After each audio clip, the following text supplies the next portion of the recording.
All right. Wait, Drew, what are we transitioning over to? On the stream, we've transitioned over. We should be live here. Yeah, there it is. We're live. Okay, I don't know. We can do this. Welcome everybody to The Lamp and the first official The Spark Network Twitch stream. Volanda's gonna run us through this wonderful game that's probably going to wreck many friendships tonight, or build friendships. That's all on you, Volanda. No pressure. No pressure at all. Would everyone like to introduce themselves and plug what they do? Let's start at the top, and that is Kit on my screen. Oh, joy. I think I'm... Oh, no, I'm not, actually. Okay, Wait, you're not... so I'm Kit. You can find me over on my Twitch channel at Kit Battlebeard, and soon to be the Deck of Many, running various different D&D streams and campaigns. That's the word. Yeah, absolutely. Next person. All right, next person on my screen is Lil. And what has happened to my thing? There we go. All the chat went all crazy. It's Lil. Oh, what did you do, Drew? This is where we get to do the collective sigh, Drew, now. Okay, you can sign it, man. It's fine. Hey, all right, cool. Lil. I'm Lilith, and you can actually find me on Kit's stream, which we just finished. I play his campaign. All right, and Travis.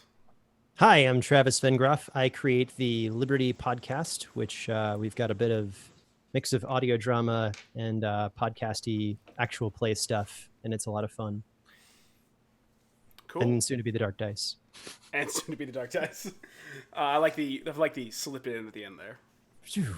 It's so smooth. And Kyle, you have anything you want to plug? No. Okay. Well, You said like several rapid fire innuendos, and I just wasn't ready. you have to be ready. This is live. All right, I'm sorry. I don't have anything to plug. No, I'm just here because of nepotism. So Yeah, pretty much. That's it. But you ride those coattails. It's fine. Volanda, again, officially introduce yourself, please. Oh, man. I'm Volanda. I am the DM over at the Lucky Die podcast, also on the Spark Network. Woo! I do voices here, there, and everywhere, mostly with the guy that's sort of up in that direction there. And yeah, I'm found in various places on Twitch and all that good jazz. What about you, Drew? Hey, let's have a bit of professionalism here, all right? Let's do professionalism. Yeah, Drew. I refuse to be professional. Yes, I noticed, but I will grab you and you will become professional at this. And now I'm going to hand over to the person who is hosting, which is Drew. Tell us about yourself, Drew. All right, you know me from Taking Initiative, probably. And if you don't, I want to know how you got here. Please tell me. I want to use that channel to get more people here. I play Ferguson, and I'm here to just ruin this game in all the best ways. You can find me on Twitter, and you can find the Spark Network on Twitter, and you can find Taking Initiative on Twitter. You can all figure it out. It's on the bottom of the screen there. Awesome. I'm gonna take this by the reins now. I can't. Please do. You're welcome. Okay, so we are finding ourselves in the world of the Lamp. It is a traditional Dungeons and Dragons type world. The world is uneasy. The orcs of the Dark Cans are rampaging across the lands. The dead refuse to stay dead, and blood-red clouds boil across the sky. You would be forgiven for thinking that the end was nigh. But that's tomorrow's problem, because tonight we're gonna drink. Woo! We start every good campaign. We start in a pub. You are a newly formed group of adventurers, so let's find out who you are. Let's start off with Kit. Who are you? I'm playing Nalisar Brightscale. Oh wow! I forgot. I need pens and paper. And I'm the non-professional one, huh? Look at all this paper I have.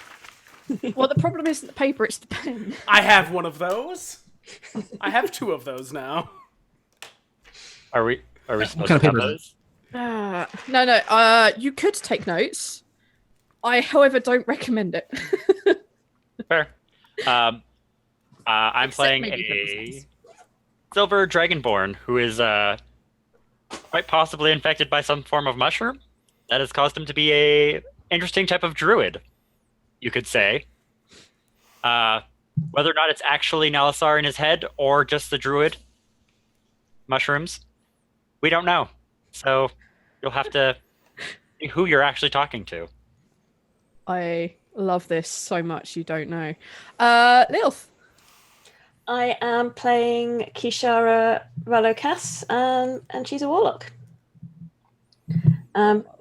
She's refusing to acknowledge that she has struck a deal with a fae, but has. And she's also ever so clumsy. Just a little bit clumsy. This is even more perfect. You're all working very carefully into my hands. What race is Travis. she? What race is she? Oh, I'm a half elf. Half elf. Yes. All right. I am playing Old Man Epeloco, who is a farmer. If you saw him, you would know that he was a farmer, and he's probably already told you that Epeloco is actually a phrase which means he who farms late into the night. He's a very old man, and he's like been a farmer for his whole life. His wife is dead. His kids and grandkids, who he's told you all probably so much about to an obnoxious degree, are all doing their own things. The man he's worked for his entire life gave him some chainmail, and he's out there with a pitchfork and 10 gold, his life savings. And this is retirement. He wants to go on an adventure, just one big hurrah. And he's probably like annoyed all of you about, I've never seen one of you before, and stuff like that. So that's basically who you got. You got this old man with a pitchfork. He's a human, and he's super dark skin, dark hair, a little graying, but he's really old and probably really short. I've been using the farmer with a pitchfork, the old man farmer with a pitchfork with a bunch of children and grandchildren as the gold standard of how to make your character. I actually rolled too high and I had to lower his intelligence. It's so good. Let's skip over Drew. Kyle. I'm playing as an old soldier whose name is Wolf. And that's pretty much it. I didn't really give him... he's not as old as Old Farmer. But he's middle-aged. He's like 40. I guess he's retired out of that soldiering profession. And shit. Other than Race is that, he? he's human. I thought you said he's racist. No, I'm not racist. Wow, No. off to a great start. I was Wonderful. like, you can't. Is he? You know what? He's curious about dragons, like dragonborns. He's not sure about them. To be fair, I'll give him that. I am mostly mushroom. At this point. Well, I'm going to amend my notes there. Mostly mushroom. Mostly mushroom. Okay, and then finally, because we guess we have to, Drew. I mean, you don't have to include me. No, I we can do. just sit here quietly. I would But- prefer it, but carry on. You are here now. Oh. Well, I will be playing Milton, and I had once advised many kings and things of Milton's marvelous mysteries. I am now defunct, and I have fallen into the bottle to escape my sadness. I am what you call a sorcerer, and I have many tricks up my sleeve, like Milton's melting bath. He's like acid, but he's called Milton's melting bath. Mhm. Yeah, I'm a human. You all know what I am. Wow. Welcome to a game. Oh, jeez. Yes. Welcome to the lamp, ladies and gentlemen. Wow. Drew, what was your name? Milton. My Okay, name is I wrote- Milton. I wrote Yakov Smirnov, so I wasn't. This is not my name. You are a horrible person. I didn't notice you put glasses on, Travis. Wonderful. I'm ready. Oh. I'm ready for this. Oh, man. Gets him in a character. Drew, you're going to need to move Travis's camera because we can only see half of his face. I see this. Thank you. Okay. As I said before, you are a newly formed group of adventurers. You are now sanctioned by the guildsmen as a real payable group, so you can actually legitimately go out and get contracts. You are celebrating. It's a double celebration today. You're celebrating because the thing that made you a payable guild is that you recently saved the elven maiden princess Slame from the evil queen Smay. And your group leader... Now, here's the interesting question. We have an interesting method for working out the group leader. Either it is a dice off, it is someone wanting to put their hand up and say, I'll do it, or alternatively, the person with the lowest charisma. Oh, I'll do it. We are led by Giant Mushroom Man. He is tall. You are led by a mushroom. This is fantastic. When he dies, that's we your will make problem him with it. into soup. He's so interesting. Okay, you're led by Nalazar. Nailed it. No one told me I'm wrong. And as a reward for having saved this beautiful elven maiden princess, your leader, Nalazar, is now to marry this beautiful princess. So it's a double celebration. Not only are you about to become a real payable guild, you also want a stag do. So you guys find yourselves at an inn. And this inn is a nice, merry little place. It's called the Rambunctious Rabbit. It's run by a dwarf named Kesa. And you guys are there. It's an very old style English pub. It's got like dark oak panels. You know, there's rushes on the floor. There's a nice crackling fire. There are a couple of other people sitting around drinking, and you hear like the dwarf behind the bar just occasionally talking and throwing insults and occasionally throwing people out of the bar. But you guys are at a table. I'll let you guys start, hang about and chat, and then I'll interrupt with story. Continue on. Oh, that was quite a tall tower. It should have been taller, though. I must say, congratulations again. Weddings are always my favorite time of year. What? Whose wedding? I thought you were getting married. Yes, my wedding. Yes. Yes. Yes, weddings are nice. More children, more spores. Yes. Did I tell you about my grandkids? Yes. Oh, okay.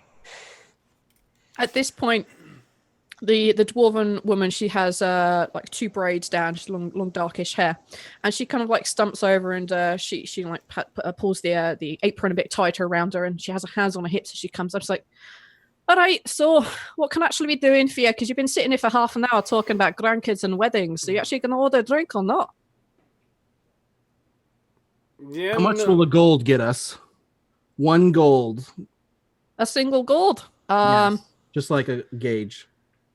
Well, a single gold will get you probably 3 rounds for your table. Okay. I mean, it's shit beer. I mean, if you want decent beer, I can get something a bit better, but it'll cost you. I'm just trying to get the mushroom guy and the old guy messed up. Really? Why is that then? It'd just be funny. Well, now like that, I can't doubt. Are you talking messed up or seriously messed up? Because seriously messed up will cost you a bit more gold, but it will be worth it. Let's just go with 1 gold for now, and we'll see how they handle it. All right. She stomps off. She comes back with a platter, and there is literally 15 pints of some shitty beer, and she places it on the table in front of you all, and she puts her hand out for the gold. And I hand it to her. Thank you, Wolf. Well, No problem. my name is not Welf, are they? I've got a name. No, him. His name's Wolf. Oh, Welf. Wolf. Wolf. What? Yeah. Yes, with a U. Yeah. I have immediately stolen 2 pints and started drinking them. And cheers! There's no time for definitely grabbed a cheers. pint. Definitely grabbed a pint. Thank you, Wolf. And I grab one and I go to cheers and just a second. a part of my pinky falls off. Oh, beautiful. The barmaid sees this, raises an eyebrow. No offense, but you're one of those undead rotten things. Am I gonna have to throw you out? No, he's not undead. What's But a bit of his hand did just fall off onto my table. Oh, well, you could just read. It'll grow back, so it's fine. All right. I don't know how mushrooms work. Science. You see her put her hands up, just back away, just over comically backing away from the table. She a smart one to leave. This is problem. I think she likes you. I'm taken. That's true. That's true. Well, tomorrow at least. Yes. You're not due to get married tomorrow. I'm throwing this out there. It will take you a few days to get to where you're supposed to be going, and you've got a couple of days leeway to get to the wedding. But obviously, his marriage starts tomorrow, so tonight he's free. That's what's being implied here. Fair enough.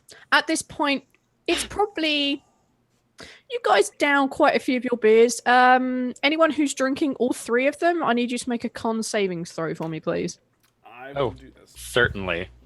I'd probably still be on my first, like slowly sipping it, trying to savor this expensive effing drink. I fail. If you're savoring it, it's probably the most vile piss water you've ever had. It's over chemicaled. There's not enough flavor in it, and it's just water nastiness. You forget that I'm very poor, so this is still like... This is the best you've ever had for beer. Yeah, this is probably still one of my first times having beer, or one of my only times that I could afford. I'd have taken a couple of sips and then just put it down. I drank all of mine and anything they left on the table. Oh, I feel like I don't have taste buds, so... Burn them all off. Okay, so Drew, I know you drank more than once, so your test is going to be harder. What did you get? I rolled a 19. You're fine. I'm very used to all the shitty beer. It's fine. Wait, what were we rolling? Constitution saving throw if you're drinking 3 of your beers and or more. What's the saving throw again? Sorry. It's a D20, right? D20 plus your con modifier. And if you have proficiency, okay. your saving throw, con free saving pro. Proficiency in drinking. No. If you have a con. Oh, yeah, it's on the paper, Drew. Sorry. It's what I wrote. Well, I guess I can't argue with it if it's on the paper. Oh, look, I have magical kill bullets for Wolf. It's on the paper. Written on the paper does not make it true. I thought that's how we were playing. I did 21. That's what I did. You are also fine. You two managed to drink your way through this. And Nalazar, how did the mushroom do with the alcohol? Turns out mushrooms don't do well with the alcohol. Go figure. What did you get? I got a 3. Wow. Okay. With a 3, you managed to get through your 3 beers. It tastes vile. Well, actually, you don't have taste buds, so it's just slowly getting you more and more drunk. And then you suddenly become aware that there shouldn't be a ghost hand next to your hand. And as you look around, everything is slightly out of focus. It's like, wait a minute, you've been drunk before. This is double vision. You've hit that point of being drunk. You will technically suffer the effects of exhaustion level 1. Okay. You aren't exhausted. You're just wasted. So good job on that. It's about midnight-ish. By the time you get through all these beers, and your leader is basically slumped over the table, occasionally hiccuping, and you see bubbles coming out, and as they pop, they kind of smell of varying different types of fungus. But let's not go into that too much. My hand grew back another hand. Tell me more about microeconomics. As midnight approaches and you hear the bells going off in the distance, striking midnight, the door crashes open, and outside it's dark, it's windy, the rain is coming down, and this person arrives, a hooded figure. They're about approximately 6 feet tall. They are wearing a large midnight blue cloak that seems to just cover their entire body. It's hung over their face so much so that you can only see the very lower part of their jaw. They appear to be human, from what you could guess, and they have a dark moustache and dark goatee. And anyone who is looking at the door, make a perception check for me or an investigation. Nope. My head is down on the table. Sure. Investigation 16. 17. Cool. 13. Cool. 8. 8. Okay. Anyone above a 12? You notice this person isn't walking. They are gliding towards your table. They are almost making a direct beeline. It could be because there's no one else in the bar other than Kaser at this point, but they seem to be making a beeline directly for your table. And they are just gliding across the ground. No steps are made. And they stand at the end of your table. They put their hands on the back of the chair.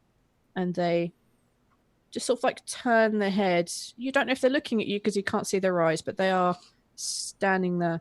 For anyone who got above a 15, you also notice that the ambient sound that's going around has suddenly just dropped, as if someone's just turned the gain down on the microphone, and there's no background noise at all. The door crashes closed behind them without a single movement, without a word, without anyone touching it. And they are just standing there. What do you guys want to do? Althar, wake up. What? Oh. Oh. They don't walk, they float. It's weird. Hello. Hello. And I reach my hand out to shake their hand. They put their hand out and they take yours. Their hand is very cold. The hand is almost icily cold. And they just give you one firm handshake. And then they sit down at the end of the table. They put You their... might want to consider gloves. They staple their fingers together in front of their hand, in front of their lower jaw. And they say, "It has been something I have been told before, but that is not the point. I am here to get you to do a job. I hear that you are apparently a new adventuring guild. Is that correct? Or am I in the wrong place? You all appear to be rather..." And he gestures to one side of the table. Everyone's like passed out or drinking. "Indisposed." We are. It is also... I'll turn to Apollico. My wedding celebration? Yes, my wedding. Soon. But yes. Excellent. I require some adventurers to go get an object for me. It's a very dangerous mission, so I'm told, and I don't exactly know where the location is. But I need this object. It's of the utmost importance. And I am willing to pay you more than is fair for a startup venture like yourself. Oh. Well, what does everybody else think? What's fair? What's the object? The object itself is just a simple miner's lamp. It's found at the bottom of a temple devoted to the Dark Queen herself. Dark Queen. Could it be any miner's lamp, or does it have to be that one in specific?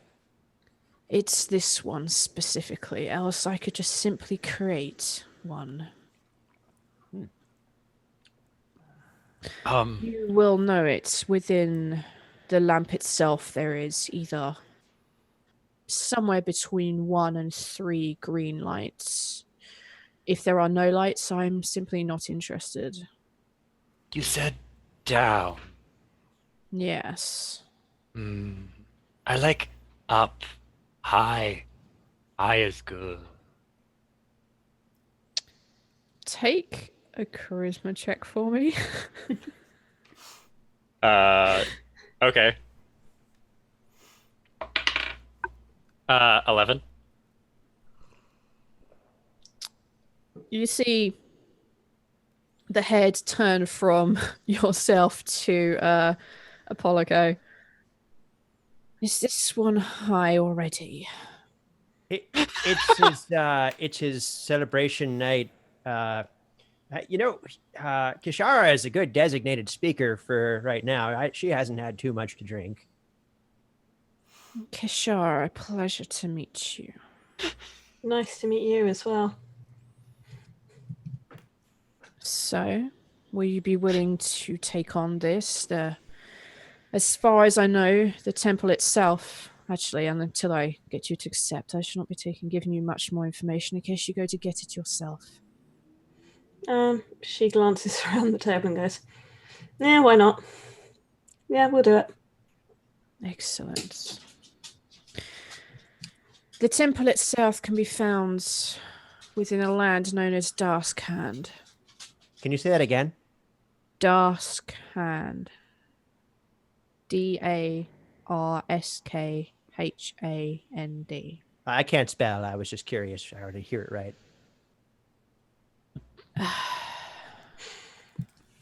Keshar, perhaps we should speak without these other associates of yours. You seem to be the most capable.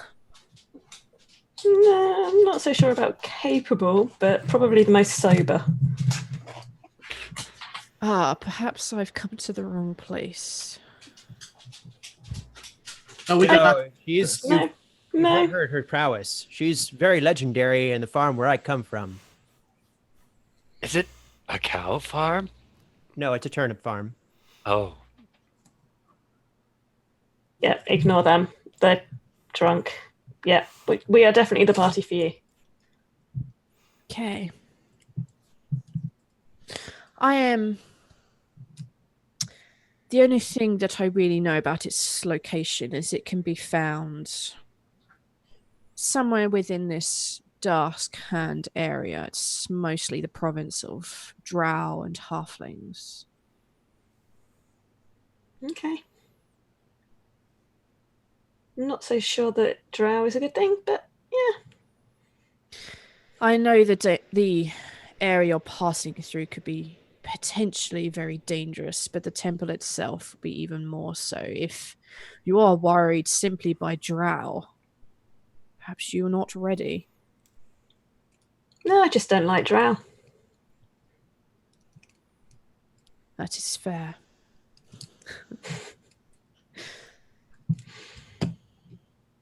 I am willing to pay your little group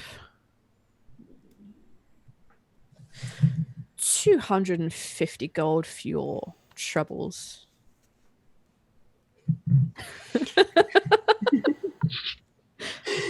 Hey, yes. Yeah, we'll take it.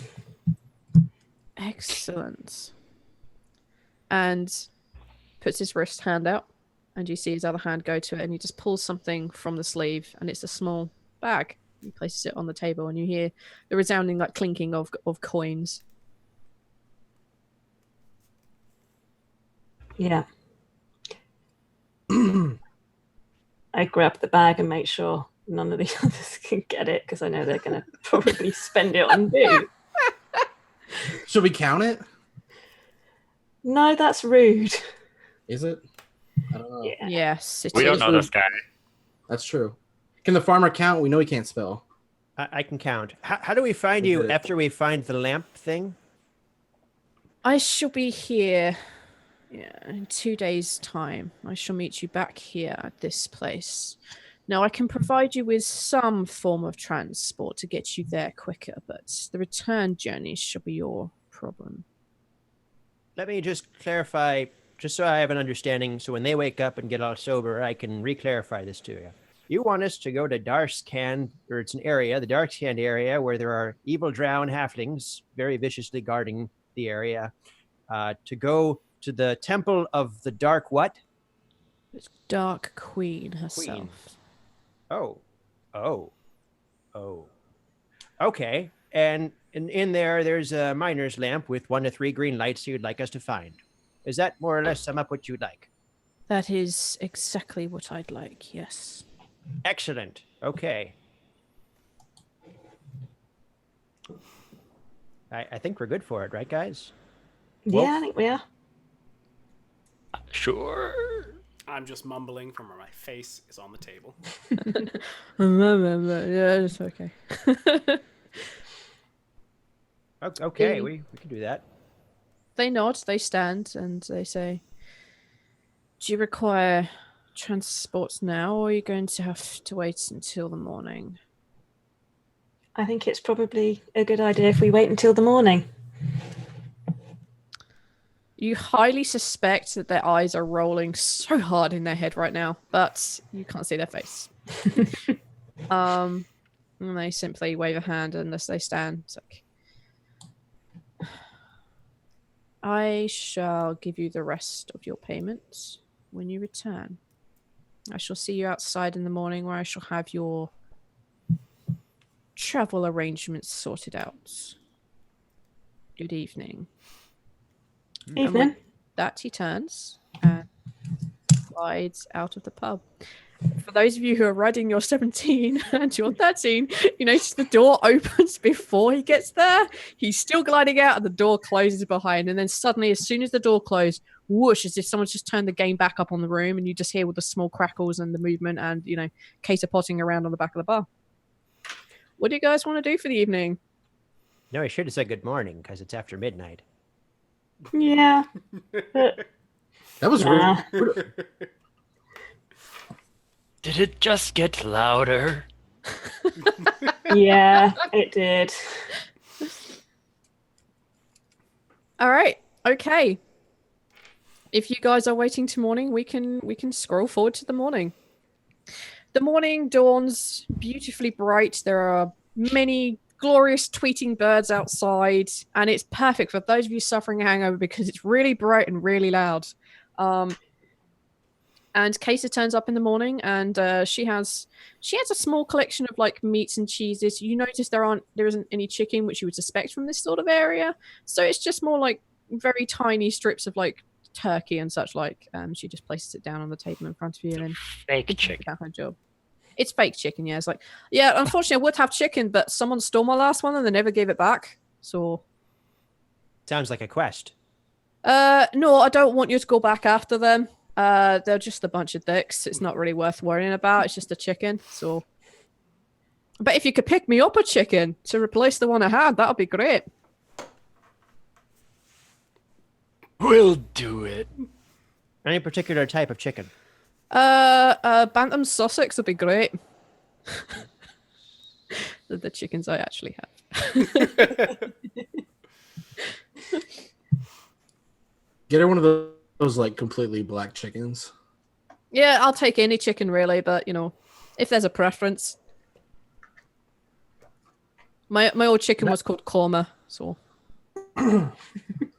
So what happens when we bring you back this chicken? Aren't those other people just going to steal it again? I don't think so. I don't think they're coming back this way, but next time I'll keep a close eye on my chicken. Anyway, good morning, good luck on whatever quest it is that he's sent you off on. Oh, right. That. Oh, we all agreed to a quest while you were a little bit drunk last night. I vaguely recall that. Do you? He had cold hands. That may be the only thing you remember about last night. To get him gloves. We should get him some gloves. I'll put that on our list. Okay. Lamp and gloves. All right. Okay, is there anything you guys want to do, chat about, or are you now ready to leave the pub and start the adventure proper? The only thing I want to say is when I finally wake up and sit up, There's an outline of where my head was, just burned into the table as my face just oozed a little bit of acid as I lost control of my sorcerer powers.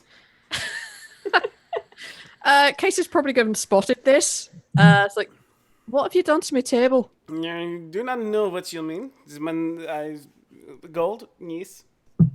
Yes, you're probably going to want to replace that table. You completely ruined it. No. No, you have.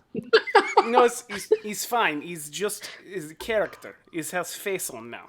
I don't want it to have character. It would look like a mimic. It's just a table. It has Milton's magical face on it now. It's wonderful. Take a persuasion roll for me. DC is 18. Oh, jeez. Oh no. It was 12. She grabs you by the scruff of the neck. She's a dwarf. It is humiliating. As she grabs you by the scruff of the neck, and she will attempt to manhandle you out of her bar. Are you resisting, or are you going with the short, angry dwarf? I'm going with this is entirely unnecessary. I have given you such You've a ruined bonus. my table, mate. I'm throwing you out. I've You've given caused you too so bloody much chaos. helpful things. Get the hell out! And with that, she gives you a good shove and a nice meaty kick to the back of your knees to give shows you mean what she means about business. And you stumble out into the glorious sunshine, which makes your hangover a little bit worse. And she turns to look at the rest. She's like, "Go on, sling your hooks. Get out." How much for that? She looks at the table. She looks back at you. Is like, I can probably get it replaced for like 2 or 3 gold, but don't tell him that. It's more a matter of pride. I'll hand her like 2 gold. And a piece of my other finger falls off with it. She looks at the Not gonna have gold any and the hands piece of left. your. And She looks at the gold. I just drop it and then turn around and walk away. As you leave, she puts the gold into Keshara's hands. It's like, I'm paying you to never bring them back to my pub. I will do my best. I appreciate it. You and the old farmer type and the other old guy are probably welcome back, but not those two, please. I beg you. I will do my best to persuade them not to come in. Thank you. And with that, she shoos the rest of you out of the pub, and she closes the door. I like this place. We shall have the reception here. I don't think you'll be able to somehow. I do not like this place. The dwarf lady is very rude. Ah, you finally made it up, have you? And leaning against a nearby building, you can see the human with the midnight blue cloak and the dark goatee. Ah, he recognizes Milton of Milton's Magical Mysteries. Hello, how are you? My name is Milton. Kishara. Turns to look at you. I'm still holding my hand out to shake his hand, and it just walks by me. Just not taking your hand. Just watched you get kicked into like pig shit. It happens to Milton lots. Milton will fix.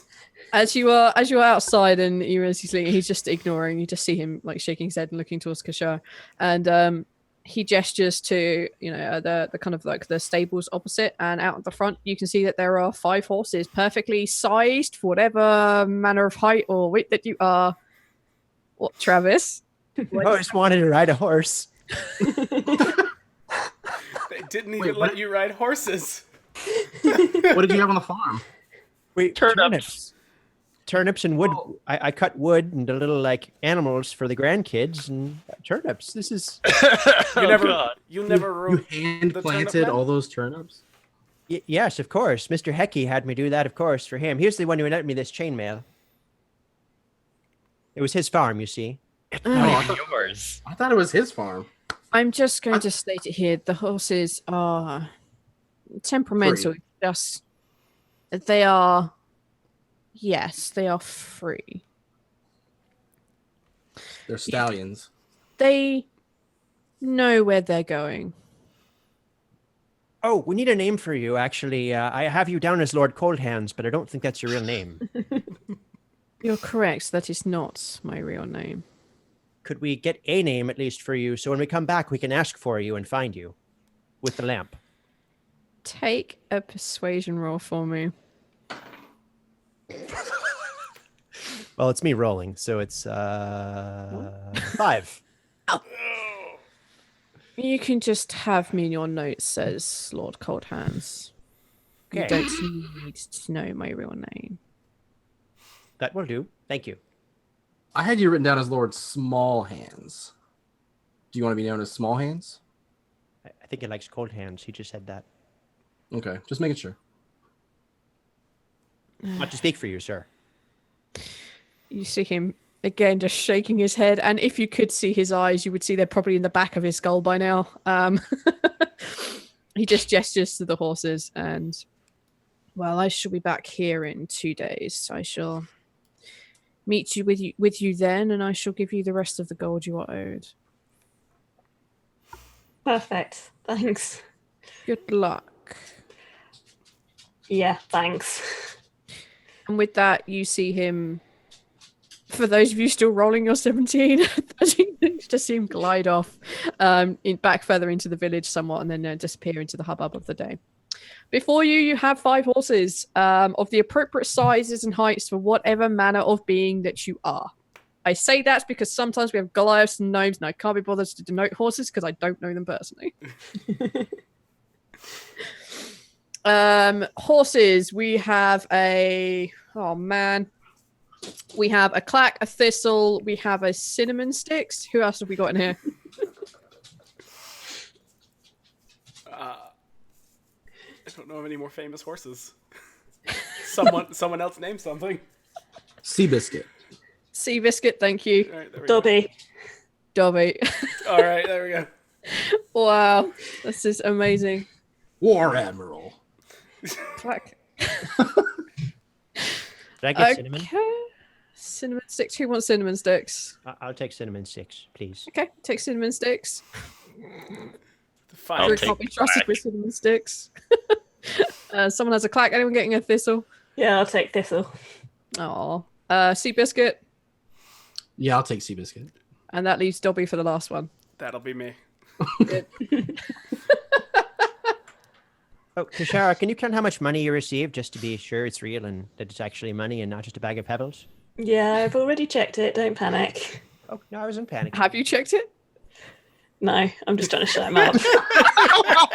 Could be a Deception thing. versus insight, guys. Oh, I don't care. 19. Oh, damn. That's a nat 20. Oh, She has definitely checked it. You don't know how much is in there, she never said, but she's checked it. It's definitely not a bag of pebbles. Oh my god. This is amazing. Okay. You guys get on your various mounts. Now everyone is on their various mounts. I'd like everyone to make an animal handling check, please. Oh, this is gonna go great for me. this is one of the few skills I actually have a positive in. Oh, wow. And that's a nat 1. Oh. 3 over here. 13. 23. Would you guys like some help? 14. Yes, please. Okay. Strangely enough, the farmer who has never been on a horse in his entire life just climbs up on his horse. It's like, what do I do now? And the horse at breakneck speed just goes. And you just seem to be ready for it. Everyone else, it's not quite ready for this breakneck speed. It's like being on one of those roller coasters go from 0 to 60 in like half a second. It's just gone like a shot. They seem to know they're going. And without the only exception to this being our farmer, Apollo, everybody falls off their horses. I want everyone to roll a d6, and that's how much damage you take. 2. 1. 6. You take that amount of damage. Whatever you rolled is what the damage you have. I've broken my And neck. also, I would like to point out this damage is pride damage, and it's very difficult to get back. Oh, I was a foot soldier. You guys have fallen off your horses. You see that Cinnamon Sticks has gone off into the distance. Your horses have come to a slower stop, and they have like sort of turned around and come back towards you. Again, I need you guys to make another animal handling check. The DC is slightly lower than last time. Can I just lay over the back of the horse like a sack of potatoes? Like an old blanket? Yes. This is how we do in where I come from. Is Milton's famous riding technique. Do you know what? For the sheer cheek, yes, but with advantage. I rolled a 6. Oh no. 13. 15. 12. Anyone who got 12 and above, you managed to stay on your horse this time round. And again, you go from 0 to 60 in half a second and you just whoosh off. Everything is passing on either side and it's just a blur. You're just about managing to hold onto your horse. Except one of you. I did mention Kishara was a little bit clumsy. You did mention she was a little bit clumsy, yeah. As again, that you managed to hold on for just a little bit longer than you did last time. But again, like on one of those like bucking mounts where you slowly begin to slide off, you just like shoop, and you hit the deck a little bit harder than last time. So I want you to roll a d8. Yeah. I'm going to be dead before I get there. I'm not saying this game isn't brutal. The only one of us who wasn't drunk. It's because we're all limber from drinking the night before. Yeah. It's that adage about being like crashing, just relax. How much damage did you do to yourself this time? I did 4. So that's 4 more pride damage as you hit the ground and roll. The horse comes back for you. It gives you a nudge, like really Thistle, like licks your face, like just gives you another nudge to get you back on your feet. Give us another roll. With that gamey horse tongue. Oh, I hate these dice. 2. Drew, I'm blaming you. Okay, you are officially on level with the other person who's fallen off their horse this many times. Again, you come off quite hard, so that's another d8. Oh, D8? What? And she died. That's an 8. She died as she lived. On a horse? Yes. That's all she did. Wow, this time your pride really took a tumble. You just fell flat on your ass and did that bouncing thing, and a lot of people saw you. It was humiliating. Yeah. I don't want to say the words, but I just need to see if you can now set the record for the most amount of times fallen off a horse. I'm going to use a different die. It's a 10. You managed to somehow stay on your horse. The horse goes from 0 to 60 in 60 seconds. Lilith, I have a question for you. Are those the dice that you got for the fan fiction? Yes, they are. Oh, No! no!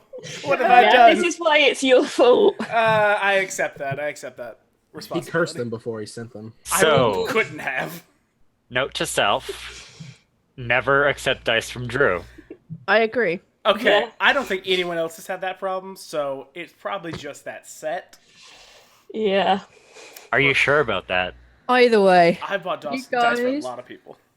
you guys arrive in a forest. As the horses begin to slow down, and for the rest of you who managed to stay on your horses for a while, they're taking they're slowing down over a longer period. Like Cinnamon Sticks just arrives and they're just like dead stops, but you managed to like hold on, like you don't go flying forward. I think you're just like, whoa, oh, and we're here. Oh, okay. You guys find yourself in a forest. The light is coming through like the dappled leafy type thing, so occasionally there are shafts of light into the slightly darkish forest. It's a very nice looking place. There are bushes and like animals wandering around. Occasionally in the distance you'll see a deer like hopping along, not being called Bambi or anything. I'm just throwing it out there. You get to see all these little animals running around, little kind of like foresty things, and you hear like the cheeping of the birds and stuff. This is an area that's probably none of you have been to before. Darskhan's is supposedly a dark and horrible place surrounded with drow and very vicious halfling tribes. But that's not what you get being here. Maybe it was just propaganda. Who knows? But you've arrived here, and it's approximately mid-morning, almost midday sort of thing. And the animals come up and they slow down very gingerly, very slowly. And then you feel them kind of dissolve beneath you as if, oh no, these aren't real horses. and they begin to slowly dissipate underneath you in such a way that you are able to easily get off. Like, you know they're about to stop, and they just go up beneath you, and you guys find yourself standing alone without any means of transport, miles from where you started, with no true idea of where you are. What do you guys want to do now? While I wait for the others to show up, I'm going to use some of my tree nuts and see if I can make friends with the squirrel. You'd like to make friends with a squirrel? Just to try. Maybe it'll know where I am. Okay, sure. What are you doing to do this? I use some of the nuts and like coax it closer, and then like I just kind of continuously feed it until the others arrive. And then like if I'm able to pet it, I try to do that and like try to let it sniff my hand first. The usual sort of things that you would do to befriend a squirrel. My roll was a animal handling is a 4. 13 plus 4 is 17 to try and make friends with the squirrel while I wait. Fuck it. As you kind of like go over to like this squirrel, it kind of like and just like kind of skitters towards you a little bit and skitters away and skitters towards you, and eventually it does take the nut from your hand. And because you did so well on your check, let's say you were there like a good 5 minutes before everybody else, and by the time that everybody else turns up and you're standing and your horse has just dissolved next to you, this little squirrel is sitting on your shoulder nibbling at some nuts. And then I'll just wait. I'll like watch them as they arrive with the squirrel on my shoulder.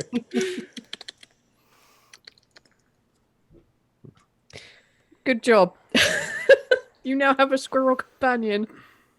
Oh, this is going to get better. I'll keep feeding him as we go on, just passively. Oh, you got us lunch. No, this is Hugo. He's not food. He's one of the locals. He'll help us find where we're going. Oh, right. I have dug a flask out, and I am chugging from said flask. This day is much too Hero. bright. Yes. Hero. So, what are you guys gonna do? We're looking for a temple, right? Yeah, an old temple. I'm gonna see if I can see any in the distance. Take a perception check. Hugo, have you seen a temple? Does Squirrel know what temple is? He says no. Got Right. a 8. You got an 8. Yeah. You look around. There's some big trees here. Hey, there may be a little. No, that's not a little tree. That's just a really big bush. Yep, that's it. Hugo is giving you no indication that he's even understood you've asked him a question. Now he's lunch. No. Have you tried speaking squirrel? I'm not fluent in that language, are you? You do have mushrooms. Squeaker, squeaker, squeak and squeaker. God, What did you just say? you don't want to know. Ah. Does don't. anyone have speak with small animals? Does anyone have speak with animals at all? I'm a druid, not an animal handler. I think those might be basically the same thing.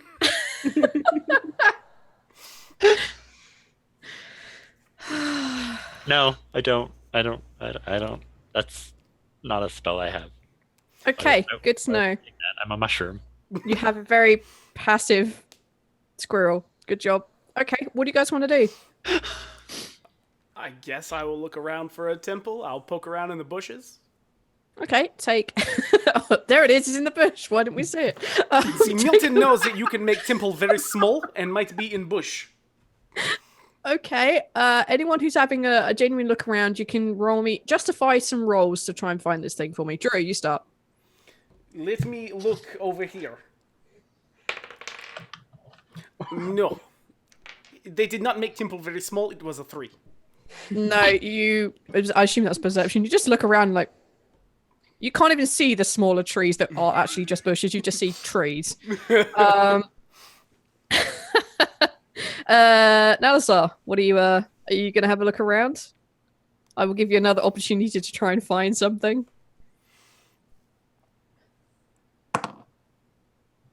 Unless he's just frozen. Oh No, I think he didn't hear his name. Oh no, he rolled. no. Oh. It's worse. Okay, cool. Wolf, what are you gonna do to try and find this temple?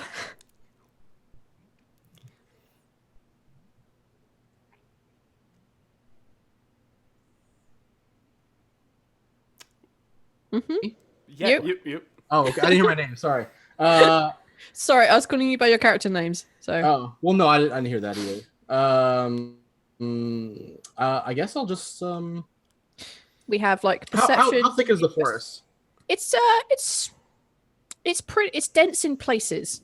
Okay, let's so put I it like that. couldn't like climb a tree or whatever, You like to get a absolutely better. could climb a tree. Yes. Okay. All right. What is that? Is that athletics? I'm just gonna say you can be able to climb it.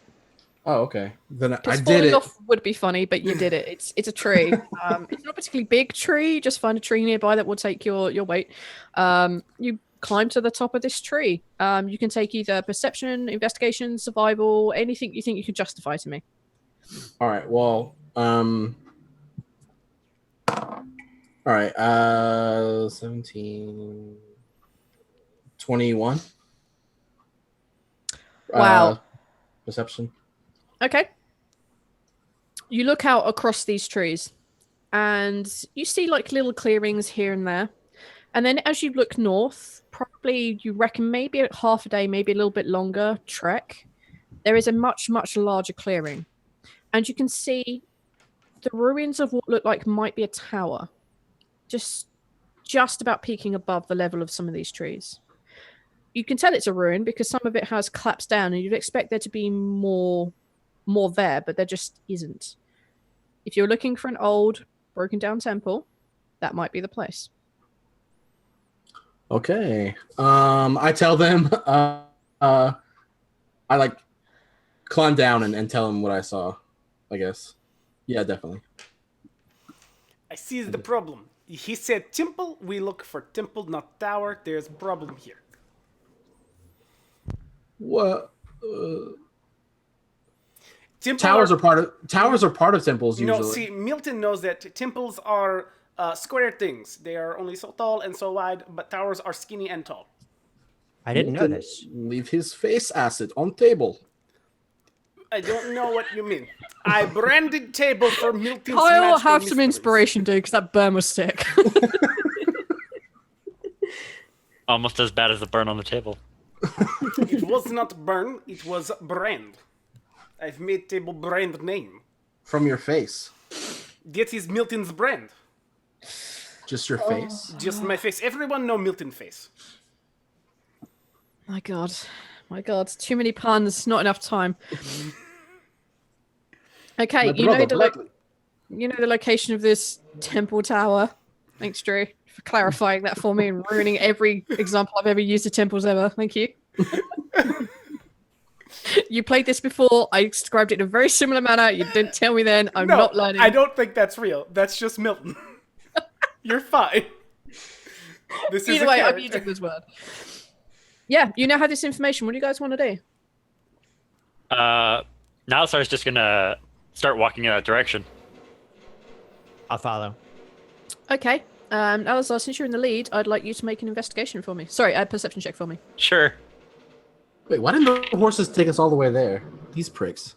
The horses didn't know where they were. You said Nor does the guy. perception? Yes. Now I roll a 17. Perfect. Of course. He knows exactly where he's going. As you guys make your way north, you probably travel for like 3 or 4 hours. You know, according to Wolf, maybe you're an hour, maybe a bit out. And up ahead, in the bushes on one side, just off the side of this kind of very narrow pathway that you've been like meandering your way through to go north, you see a quick movement in the trees, in the bushes. You see the movement of, yep, that's a pale blue cloak, and it just darts behind a tree. That a glove salesman? Oh, I saw some blue. I want to go back to the blue room. It might be a glove salesman. We should go ask. Let's go see if they have gloves, fellows. What do you want glove for? Mr. Cold Hands. It is one of the 3 quests. Oh my god, Travis. Okay then. Apparently, I missed the glowing exclamation point. So you just gonna like walk to where you saw this flash of like pale blue? Are you gonna call out to this person or? I'm gonna run in that direction and say, "Excuse me, do you have gloves?" I'm gonna need Nothing like bad the could- mother or persuasion. Nothing bad could possibly happen. And yeah, I'll roll a persuasion to get them to stop, I guess. Okay. Yep. I rolled a 1. They run faster. As you make your way towards where you saw this flash of blue, you suddenly become aware that they're not there. You become distinctly aware of the sound like footsteps, like maybe running in the other direction, not towards where you're headed, but heading their way towards the back of this group. They are heading off in the distance. They don't seem to want to talk to you particularly. As a dragonborn mushroom. I quickly run around and run the other way and run straight up to Apollico. They want to talk to you. Put the old farmer in the front. Okay. If you say so. Okay. They know me, who I am. They've heard of me. Yes. Well, this is my first adventure, so maybe second, actually after the, yeah. Well, okay. I'll go this way, right? I'll start walking. You follow me. Yes. We'll go. Yes. I will perceive as I walk. You may perceive as you walk. With a natural 14 plus. Whoa, perception's my skill. 18. Wow, that's your jam. Fine.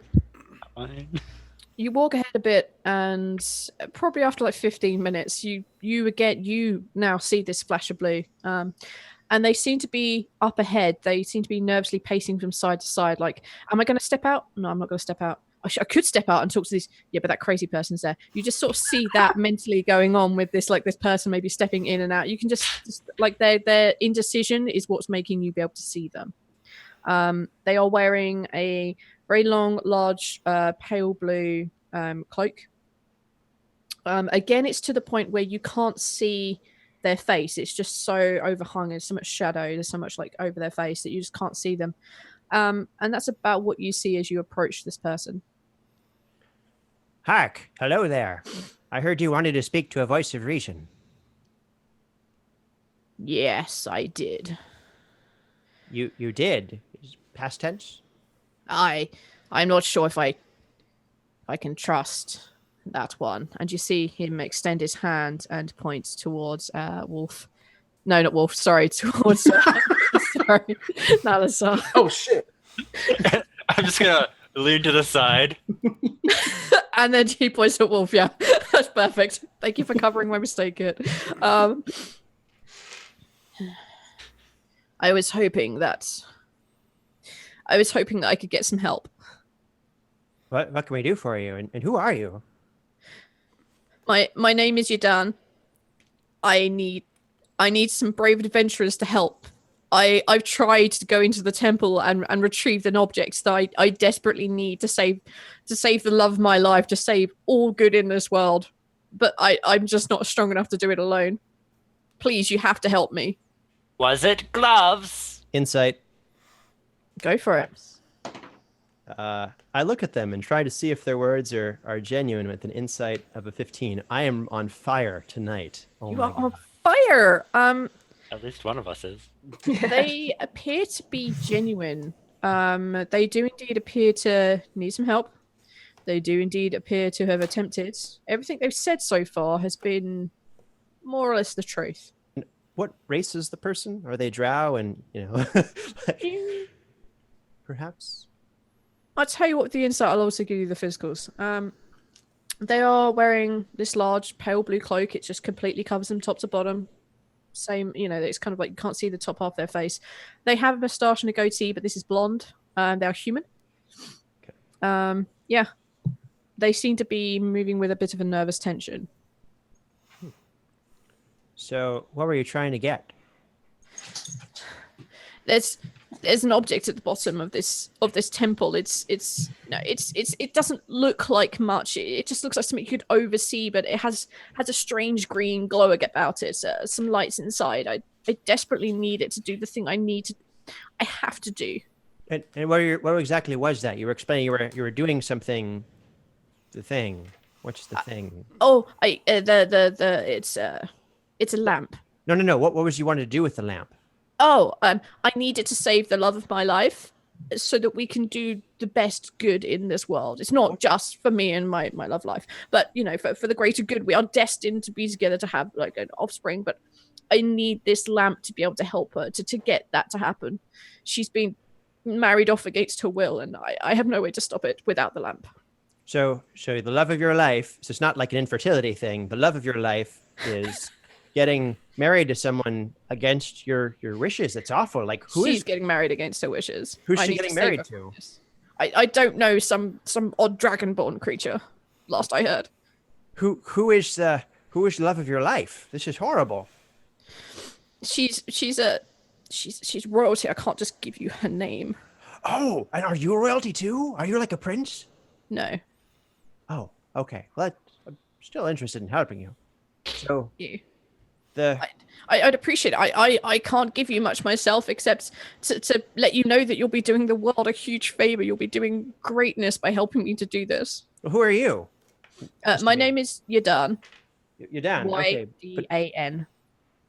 But like, where are you from, or what are you? What do you do when you're not looking for the love of your life who's been married to somebody or being married to somebody else? I'm just normally a humble adventurer. I serve Ilmata the best way that I can. How's that? By going around and doing good and helping people, when they're suffering and stepping in, taking their place. How did you meet the love of your life? It's just a small ceremony between my brother and her. Wait, your brother had a ceremony with her and you met her through the ceremony, kind of like a party? Yes, party, yes. Ah, interesting. Well, she must be pretty cute if you fell for her in that moment. And she is. Okay. Well, so you want us to find a lamp, you said? Yes, please. What type of lamp? It's a miner's lamp. It's a Tilly lamp. A mining lamp. Has small green lights within it. Green lights, you say? Yes. That's peculiar. Yes, it is a little odd, but it's a magic lamp with you would expect some sort of weird oddity about it. Hold on just one second. I'm not leaving you. I want to. Hugo and I have more questions, but we'll get back to you in a moment. I have to speak with my associates real quick, and we're gonna huddle and whisper for a few moments, and then come back to you. Okay? Of course. Okay. And he takes a few paces back and gives you your privacy. Hey guys, so this guy, his name is Yadan. He apparently is infatuated, completely in love with this woman who loves him back, and is being forced to be married to some dragonborn somewhere, some schmuck. And the problem is, he's also looking for a magic lamp at the bottom of the thing. But we're looking for a magic lamp that has green lights, but so is he. There might not be two green lamps down there, and I've got a problem because I don't think there's two. I think he's looking for the same one we are, but he's obviously not just paid us a bunch of money that's not a bunch of pebbles in a bag. Well, can't we just maybe find another lamp, put some of the green fire in that lamp, and give him the other lamp? I do not think magic worked that way. Yeah, I think that's dishonesty.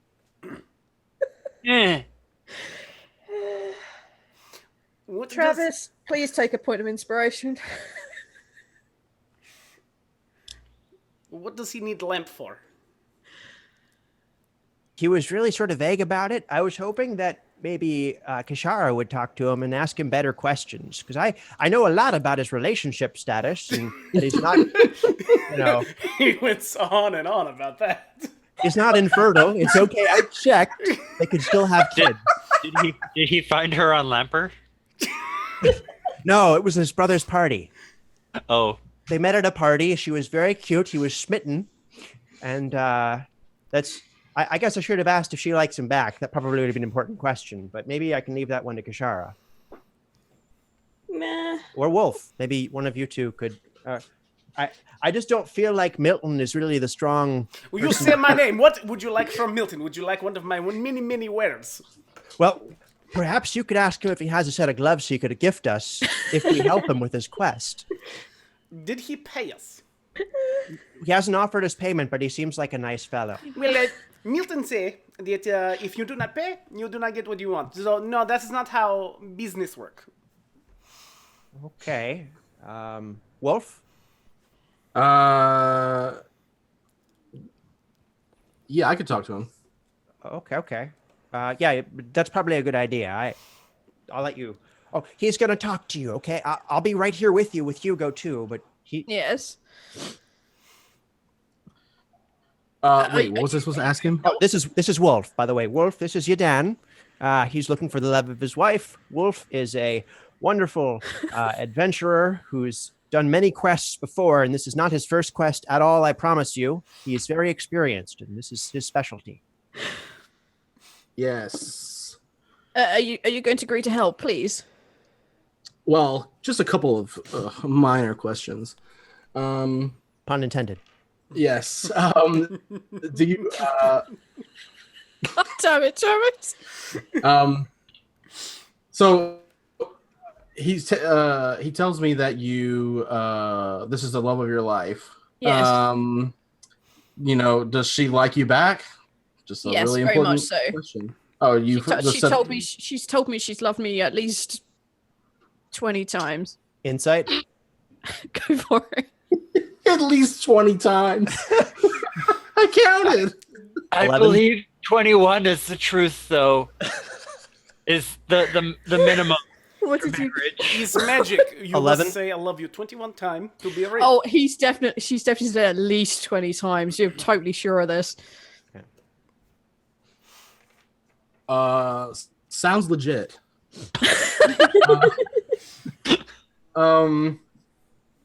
There was another question. I forgot what we had discussed about asking this person. One of our friend, the magical wizard Milton, wanted to know if there was a payment involved. Right. I told him we could do it out of the goodness of our hearts, but he said we couldn't do that because we're also adventurers who have to get. We don't worship Ilmater. He looks a little bit downhearted. I can't pay you exactly because I don't have the money in the family. So my brother has all the money. Who's your brother? Oh, my brother is Idan. Idan.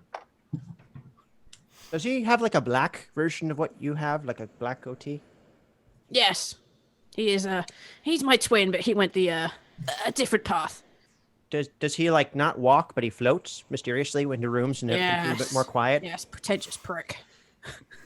And how are his hands? Are they cold? I don't really know. Maybe. Never touched your own brother's hands?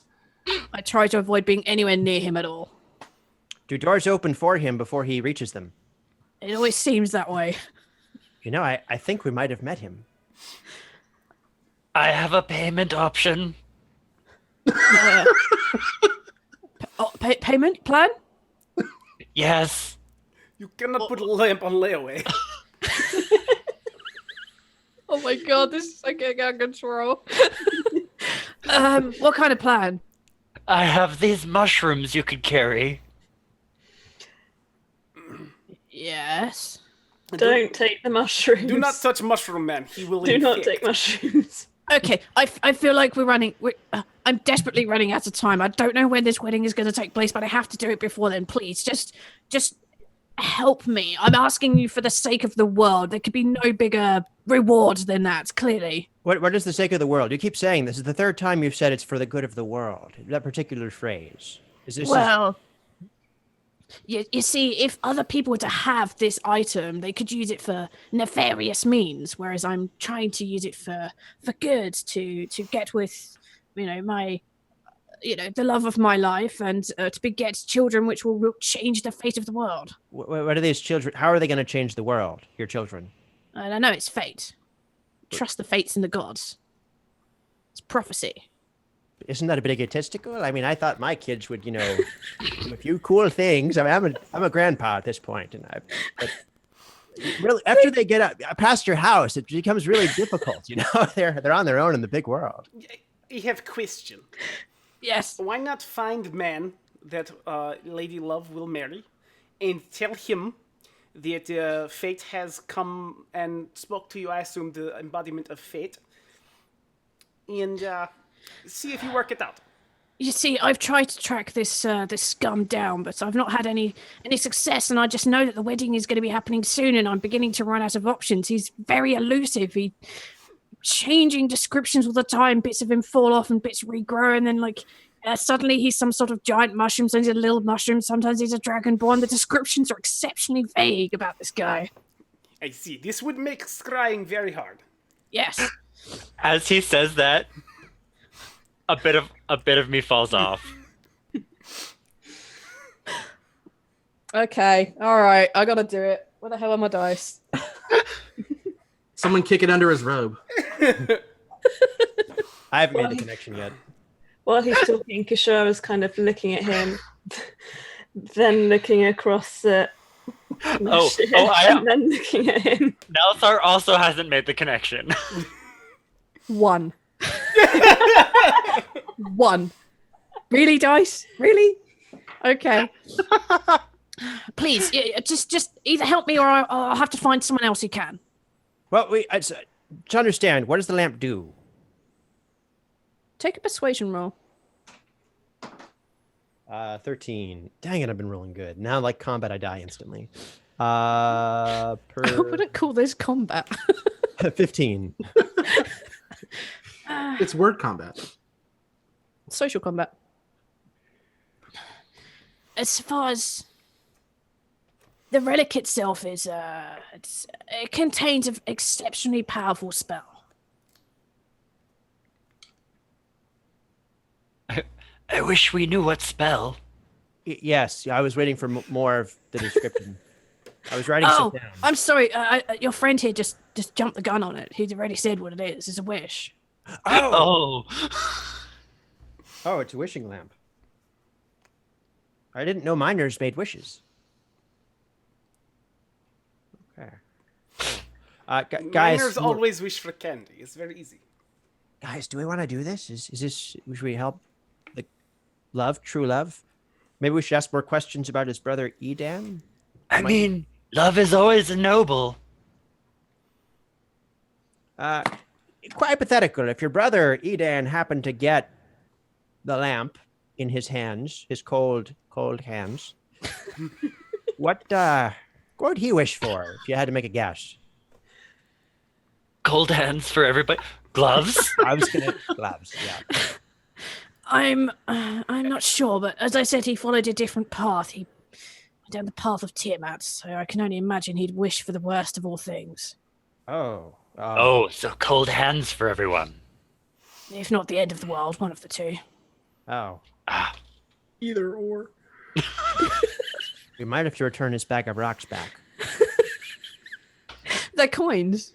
You're convinced they're Coins. coins. I mean, we haven't spent any, so we could return it and be like, yo, we couldn't find it. That'd be dishonest. Oh, we're not allowed to lie? Well, I didn't know you lied. I didn't think you were that kind of person. Oh, well, So- it's like a white lie, I guess. Like if you... Are you going to help? I guess the dress does make him look good. Okay, Why well, does it gotta be white? well, we kind of need to get the lamp for any of them. So why don't we discuss this on our way to the lamp? tell you what. And he's only paid us half, so he's paid us to retrieve the lamp, not to give it back to him. Oh, that's true. Mm, And that's not lying. no. Where do we meet you with the lamp? Good sure. Udan. Dan. Just stand for short. Okay. Where do you meet you with the lamp? I don't know if you know it, but there's a lovely little inn run by a dwarf named Kesa. I think it's the running I love that place. rambunctious rabbit, something along those lines. I'll get there in a couple of days. So, We just had my stag do there. oh, congratulations. He's getting married Oh, to a thank very you. lovely lady. Well, I hope that you care for her as much as I care for my lady. She's all right. Well, thank you for agreeing to help. I have to warn you, it's exceptionally dangerous there. You know what kind of temple you're heading to, right? Religious temple. It's dark in there. There's a Yes. queen in there somewhere, I assume. Well, you seem prepared. He says, "Well, I'll meet you back at the Rabbit in a couple of days. I'll be staying there. I'll meet you there. Please, you have to hurry as soon as you can. Hurry. Thank you." And with that, he gives you a couple of curt nods and just backs off, and then just goes off in the other direction away from where the temple is. I'll nod more, and my other piece of my ear falls off. I'm gonna let him ride that one because it's just too funny. He doesn't notice. Okay. What do you guys want to do now? I said Onward to the creative temple. interpretation. Yeah, I say we head to the. I mean, we can always pick up the lamp and decide who gets it later. Okay, None of them. you guys Yeah, go you- forwards. You guys walk through the rest of this forest for about an hour-ish, and you come across this large clearing. You guys are still in the forest at this point. You come across this large clearing. In this clearing, you can see the ruins of a temple. You can see like the steeple, the very end of it, what looks like a tower from a distance, as all of this has fallen down and broken. Like the roof has caved in, various bits of the walls have fallen down. It looks very much as if nature is trying to reclaim this particular place. And you notice, even from where you are, the distance you are from this ruined temple, this very kind of like smallish area, that you can see that there is a stone sarcophagus there, and in the kind of area around the temple itself, you can see it's mostly kind of like grass, and you can see the odd little like purple and yellow flower here and there, and you can see that there are also small rocks like placed just every now and then around this kind of particular area. What you guys want to do? I think we should check at the top of the steeple first. That's Go way the down. best idea. Yes. Yeah. I Yes. do not think that he should go up there. Why not? Were you But volunteering? it's not scaffolding. It's not safe. Because Oh, look at oh, yeah, him. you know. He is big mushroom man. He might fall and hurt himself. We should send the smallest person to top of steeple. Who's the smallest? Why do we need to go to the top of the steeple? The dragon men say we should go. We should go to steeple. Are you still drunk? Always drunk. You're drunk. There's two of you, then you are drunk. Oh boy. Oh boy. Well, the smallest would be Hugo, but he doesn't take orders very well. We can just throw him up there, see what he does. No, don't throw Hugo. He's a brave spirit trapped in the body of a squirrel. And yet Hugo just like no attention at all. And I clap my hands together and I yell, "Throw me the rock!" And then I toss the squirrel to the top of the steeple at Mach 1. You're going to try and steal the squirrel. No, not really. I don't know. I just needed to be sure. Just the idea of throwing this like squirrel through the air like a vortex football just really makes me want to laugh. Good to know. The squirrel may yet save the day. Who knows? Okay, yeah. So yeah, you guys see this out before you. You see the rocks, you see the flowers, you see the broken down temple, you see the stone sarcophagus. What do you want to do? I guess I'm gonna check out the stone sarcophagus. Okay. I'll follow you. Yeah, Kishara wants to check that out as well. Ooh. The three of you are the other two going with? Or are you going to stay at the edge of the clearing? I will go with. I'll go, but keep staring up at the tower. Okay. One of you, excepting Kit, please roll a perception check for me. I don't care who. First one wins. There are too many of you to make you all roll. 14, 15, 16, 18. 18. As you begin to step out, and all of you begin to make your way towards the broken down temple, you notice that these small rocks are kind of moving. And as you look around, you realize the grass has grown up to a point where you can't see the whole rock. But as you look around, they seem to be kind of uniformly spherical-ish. And as you see them begin to twist and turn, and you've made a good distance across, you see that they're beginning to rise out of the ground, and you see skulls with attached skeletons clawing their way out of the ground. I'd like everyone to roll initiative, please. Can I opt to fail? How can you fail an initiative roll? Like, go last? Because I'm not paying attention. Kit, I will let you go last, and I will give you inspiration for doing it. Okay. We can't see the top of that, darling. The 20. Oh no! Oh, fuck's sake. 17. Hang on a minute. Hang on a Alright, minute. alright. Hang on a minute. I Give me a refuse. chance. Give me a chance. No, you just have Okay. to keep up with me. All I know at the very bottom is going to be Nalaza. Okay, Drew, what'd you get? 17. What the hell's your character? Milton. Why would I even forget that name? Yes, Milton. Lil. Milton, for Milton's Magical Mysteries. 10. 10. Yeah. Jara. Apolloco. Natural 20. Oh, yeah, 23. Holy son of a... Okay. And finally, Wolf. 23. You also got a 23. Yeah, Yeah. I hope you're probably faster than me. What's your dexterity? I take that back. 17 nat. Wait, just the Yeah, just the straight 17 number. Sorry, just the straight 16. 16, and Travis is 17. I really should have taken more off him from being so old. No, he's spry. Just spry for an old guy. He works in the okay. fields a lot, man. Every day. There's a lot It's of like effort to do that. I just read this article about that 70-year-old who ran a marathon every day at like 73 years old. Wow. Y'all are quick. I got you, Okay. Chat and anyone who wants to put in there any skeletal bone related puns will begin to name these creatures so it's easier to keep track. Out of the ground, you see that there are approximately 6 of these skeletons that have crawled their way out of the ground. Some of them are holding spears, some of them are holding clubs, some of them are holding nothing at all. Some of them are very well armored, some of them aren't. There is a whole range of skeletons for you to choose from, but there are only 6. Okay. So, let's go. I'm not calling them Milton. Let's go They're with the all top Milton? of the round then. They're all Miltons. Miltons. These are Miltons I have made. Would you like to fight a Milton? You made them? Get them out of here. I'll try one. Okay, hang on a minute. So we have cue ball, we've got mill, we've got ton.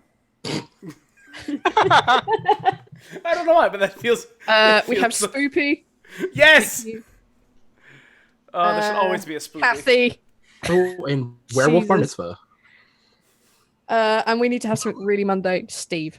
There we go. There's always a Steve. And there's always a Steve because No, it's my word. I think one should be Josh. I will take that. It's no longer Steve, it's now Josh. Good job. Okay. All right.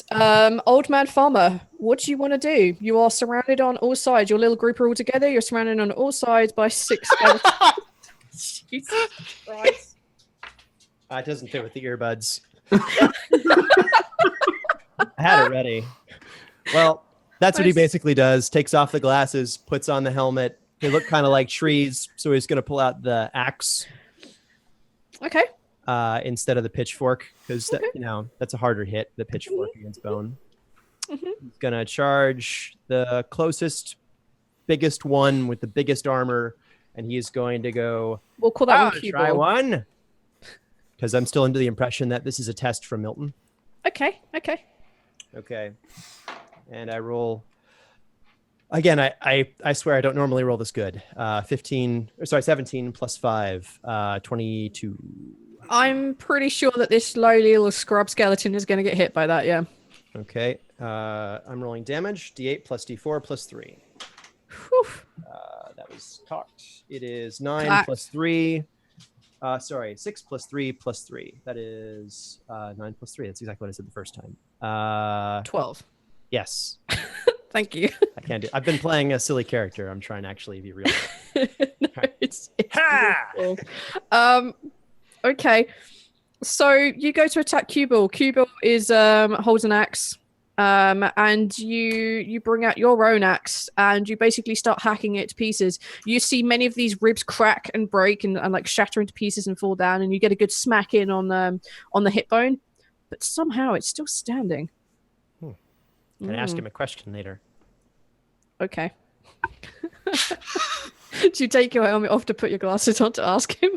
No, I'll keep. Actually, yeah, I have the helmet on, so that's fine. It's a free action to speak to him. Go for it. Can you talk, or do you just sort of rattle like?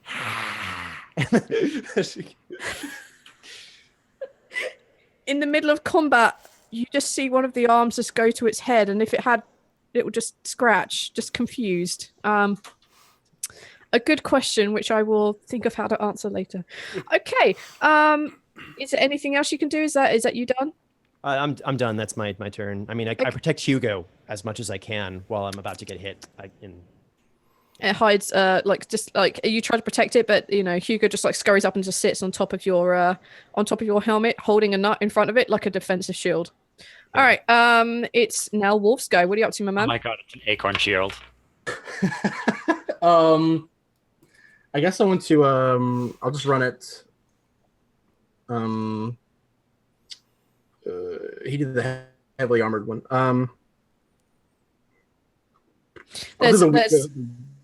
The least armored skeleton. Ooh, the least armored skeleton. Shall we call that one Josh?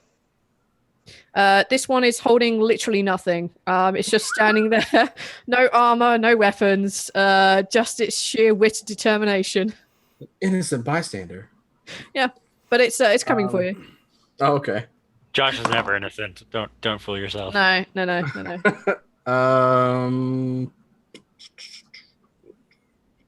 Wait, so a melee is a d20 plus what is whatever your weapon is, yeah. Your proficiency plus whatever your ability modifier is for the attack. So this will be strength plus your proficiency. Oh, okay. So 20. Funnily enough, the unarmored Josh skeleton is completely defenseless as you hit on it with how much damage? D10.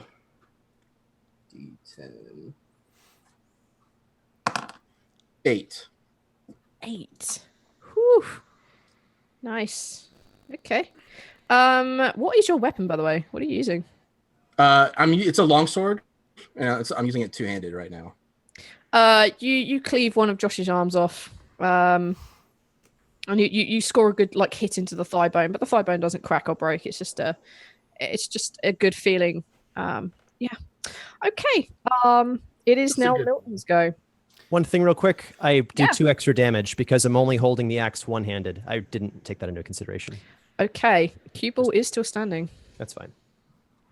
I will be throwing an acid splash at one of them. Is it an AoE? I believe it is. Let me double check with the things. Give it that acid.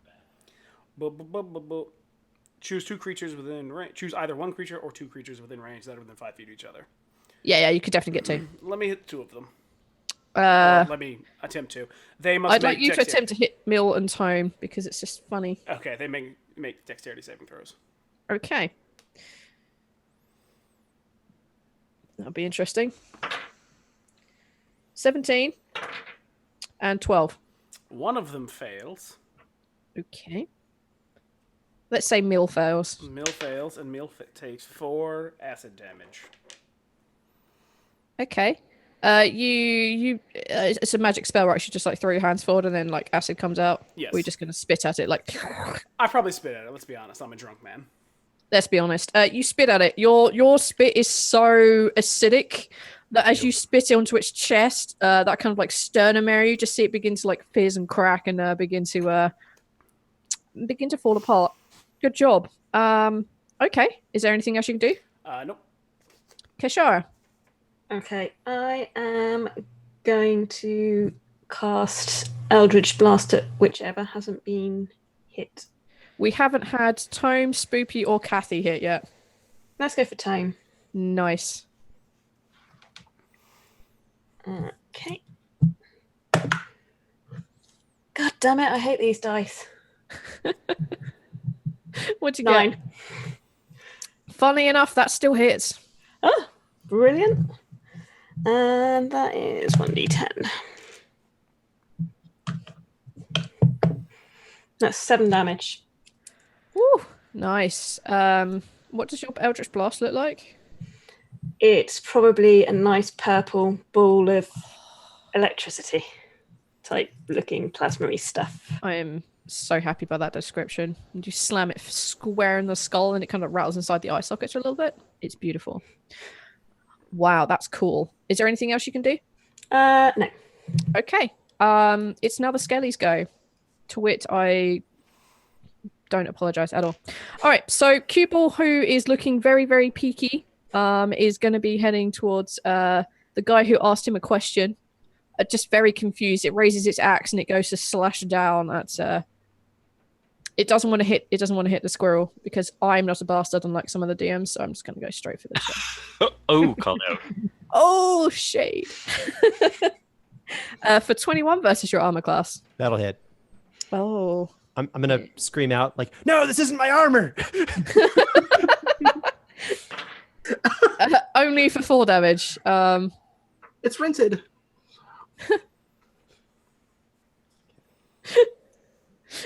Oh man, that's harsh.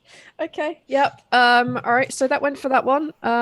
Mill is going to be going for its namesake, and it's going to come at you with a dagger for an 8 versus your armor class. That misses. Why does it even bother?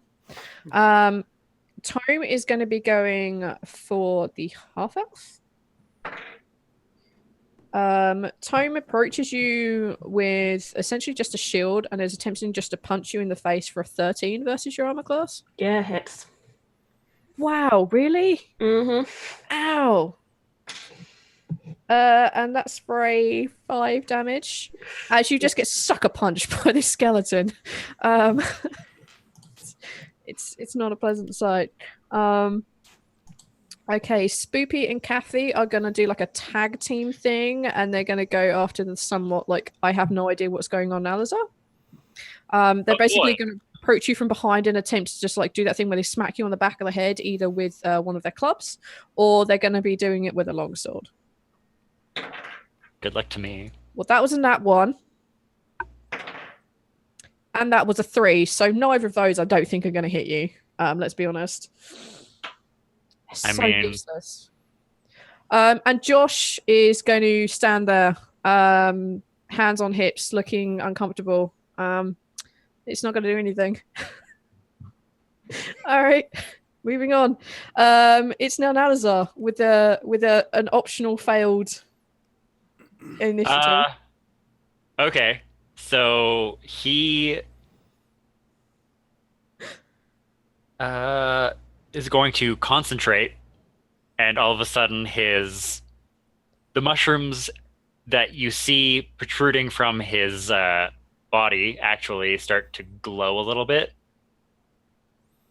and he turns around and looks at the 2 skeletons behind him. I gasped a little bit that they're actually there, and just kind of shudders, and these spores just shoot up from him and in the direction of the skeletons, specifically the one with the longsword. We'll call the one with the longsword Kathy. Yeah, it'll hit Kathy. Okay. So essentially what I'm doing is I'm activating my symbiotic entity feat. Okay. Go for it. So it eats up one of my wild shapes, Okay. and I gain a bunch of temporary hit points, and it deals 6 poison damage with my hail of spores, which was the spores I just shot out. Uh-huh. And I can deal extra damage when I actually attack. Okay, so it's just taking the 6 damage, as nothing can be done mitigated, or? No.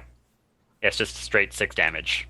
Beautiful. Kathy and her longsword are infected with these spores as they kind of like bounce around like in front of its face and inside its ribcage. Doesn't seem very happy by this, but there's apparently dick all it can do about it, so it's perfect. Anything else you can do or want to do? No. All right. We go back to the top of the round. Old farmer. All right, I'm striking back. This guy hurt my armor. You did, yeah. Rolled a natural 8. 8 plus 5 is 13. That, funny enough, hits. Wow. How'd you destroy it? Oh, cool. I destroy it. That's crazy. I'll do an uppercut with the axe one-handed, kind of like a golf swing, and maybe the skull will fly off its head and maybe shatter into... No, actually, it'll go into the tower where we're headed. Do you know what? I'll allow it because that's so hilarious. Go for it. Yeah, you do exactly that. Good job. Cue ball is no longer. Good job. And then they're like, that's the power of the Keyblade. Like that's... But as the old man. Very quiet. Awesome. Wolf. I'm going to switch from two-handed to one-handed and take my shield off my back. And I don't know if they can do this. I'm not sure how it works. Could I take it off my back and bring it down the skeleton's head? I'm not sure what you do it. Do with do it. Do it. In this game, I don't know if I mentioned it before, I care very little about rules. In this game, I care even less. So yes. Okay. So 14. Yeah, that's a solid thwack with the shield. Guess it's an improv weapon, so it's 1d4 plus your strength. Okay. 8. 8. Yeah. Okay. Okay. You bring it down on the head of the one that we've denoted as Tome. How did you destroy it? I guess it just smashes his head into a bunch of little pieces. You essentially turn its skull into talcum powder with one very heavy blow. And its body just kind of its skeletal remains just stand there hovering for a minute, and then just as the magic phase just collapsed down to the ground, just a pile of little bones. That's beautiful. I dread to say it, Milton. Why would you not want Milton to go and have his turn? He is going to spit on another bit of acid on Mil. My God, he's disgusting. Because Go for Milton it. does not brush his teeth. Make the dexterity saving throw, please. That was such good sound on microphone. I'm so sorry. I'm sure our listeners loved it to hear. I'm so sorry, guys. Ew. Sometimes I forget microphones and noises. It got a 4, that makes it an 8. Cool. Is there another one near it? Yes. I'm sure they love the. You have a choice of either Josh, Kathy, or Spoopy. Let's go with Kathy. Okay, Kathy, go for it. She needs to make a dex save too, right? Yes. She rolled a 6, so that's a 10. And the 10 fails as well. They both fail. And if I don't throw my dice on the ground, they take 2 points of acid damage. Oh, you just kind of acid reflux cough over them? Basically, it doesn't really do a lot. It's just a gross feeling. Forgotten my Tums. Yeah, there's a spell called Tums. You are missing it. Good job. Okay. Kishara, please bring some sanity back to this world. I am not looking well, but I'm going to cast Toll the Dead on... They're already dead. I'm going to cast it on... Who should I cast it on? We have Mill, which is looking uncomfortable. Kathy with the longsword looking very uncomfortable. Josh is standing there looking like he has no idea what's going on. And Spoopy, who is completely untouched. Let's go with Mill. Okay, cool. Go for it. What does it do? You point at one creature you can see within range, and the sound of Dolores Bell fills the air for a moment. Target must succeed on a wisdom saving throw. Or take 1d8 necrotic damage. If the target is missing any of its hit points, it instead takes 1d12 necrotic damage. It is missing some of it, and it rolled a 10. So DC's 13. Oh, it fails then. Yeah. So you get to roll a d12, right? Yep. Go for it. Yeah, where's my d12? There it is. That is 9. How does Toll the Dead destroy it? It is a good question. That's a damn fine question. You just see it kind of disintegrate into dust and fall in a cloud. All right, yeah. So as the bell goes off, it just kind of like vibrates it so much it just like hits that perfect resonance and it just tumbles into dust. Very much like Buffy the Vampire when it takes down a vampire. It just. Yep. I fucking love it. That's beautiful. And yes, Kit. Yes, all the yes on that. Okay. It is now the 3 remaining skellies go. Kathy with her longsword is looking unhappy. If it had eyebrows, it would be frowning so hard right now, but it doesn't. Kathy is going to go forward to attack Wolf with a natural 20. I'm sorry. Good hit, Kathy.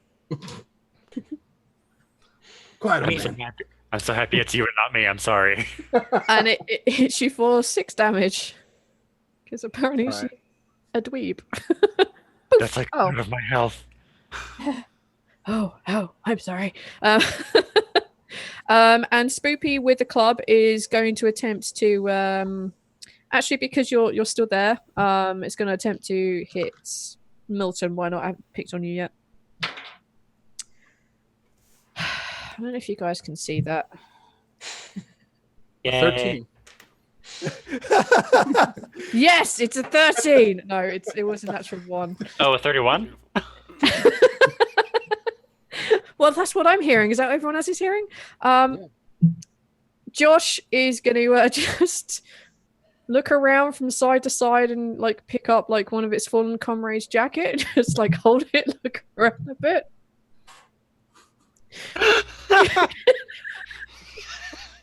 Kit, you started this, man.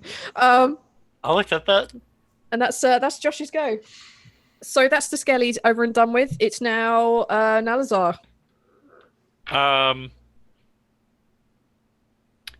Nalazar's gonna raise his hand, his mushrooms glowing again, and just toss some more spores at Kathy for another 6 damage.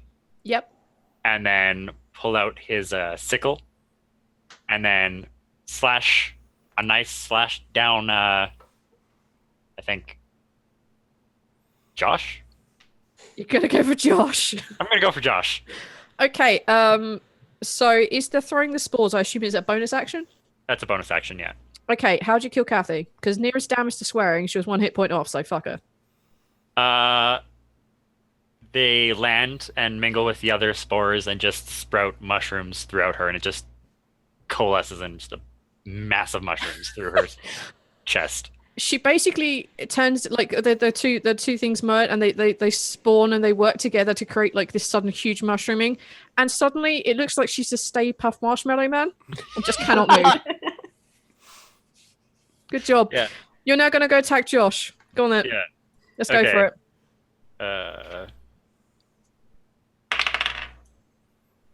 Nah. No, I'm not. That's a 2. What's it in total? A 4. You only have a +2 to hit. I've got a 0 strength. Ah. Yes. For whatever reason, you can't hit a completely non-plus Josh. That's your go. Yeah. Back to the old man farmer. Okay, I will. I'm actually kind of mad at the one that hit Wolf, so I'll make a shot at that one. I believe that was Spoopy. All right, here's the shot. It is a 13 plus. Well, Hell yes. hits. So, and I roll a d8 plus d4 plus 5. So 4 plus 3 is 7. Plus 5 is 12.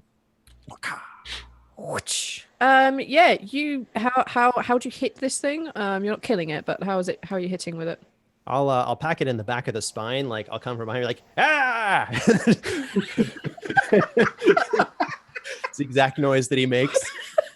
And if I missed, I would have probably hit Wolf. Excellent. I'll take it. I will absolutely take that. Okay. That's the hilarity of what that looks like. Wolf, as you're being attacked by Spoopy, you just see the old man farmer like, and attack it hard in the back. You see it like tense up. What do you want to do? I don't know. How tall is the farmer? 5'4".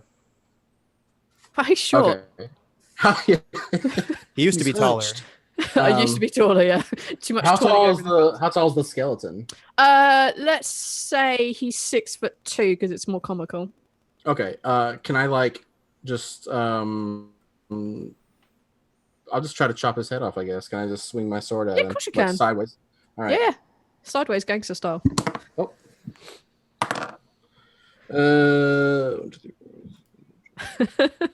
17.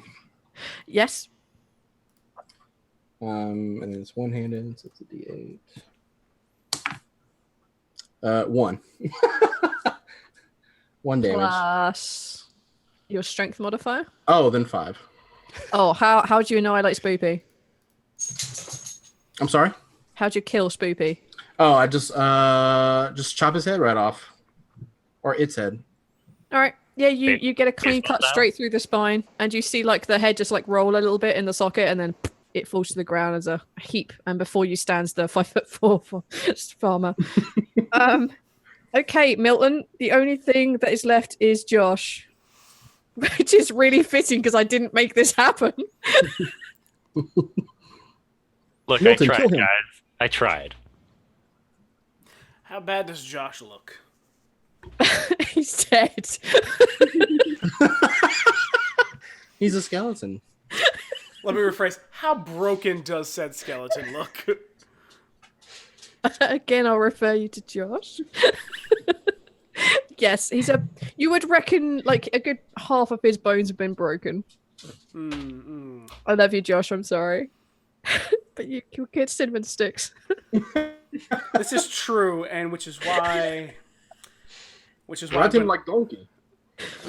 I feel like this one is particularly evil. Let me take care of, and I'm gonna use chromatic orb. Oh damn, son, go. And I don't know anything about chromatic orb. Give me a second. I know sort of what it does.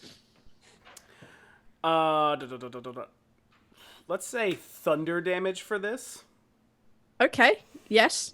and let's see if I hit. Wait, what spell are you using? Chromatic orb. Chromatic orb. Sorry, what? Chromatic orb. I don't. Milton's what? Oh, this is Milton's magical orb. Watch as I teach you this. And I I spin my finger over my palm and then knock it out. And it is a total of 13. To hit, yes. Yes, to hit. Okay. Well, he is going to take 3d8. Damn. You really have a hate on for Josh. Oh, yes, I love it. 16 damage. You could have killed him in a single hit anyway. All right, describe how. Bear in mind, apparently, because Josh is about to DM for you. Bear in mind, how you kill Josh? He's killed enough of my characters. I don't care. Okay, good. This Milton's magical orb flies off of my hand, punches through the skeleton's sternum, and then detonates, and just bone chips everywhere. And now, I would like to remind you, We agreed that as my drunken wild magic sorcerer, every time I use a spell, things happen to me as I lose control. Please tell me what happens to me now.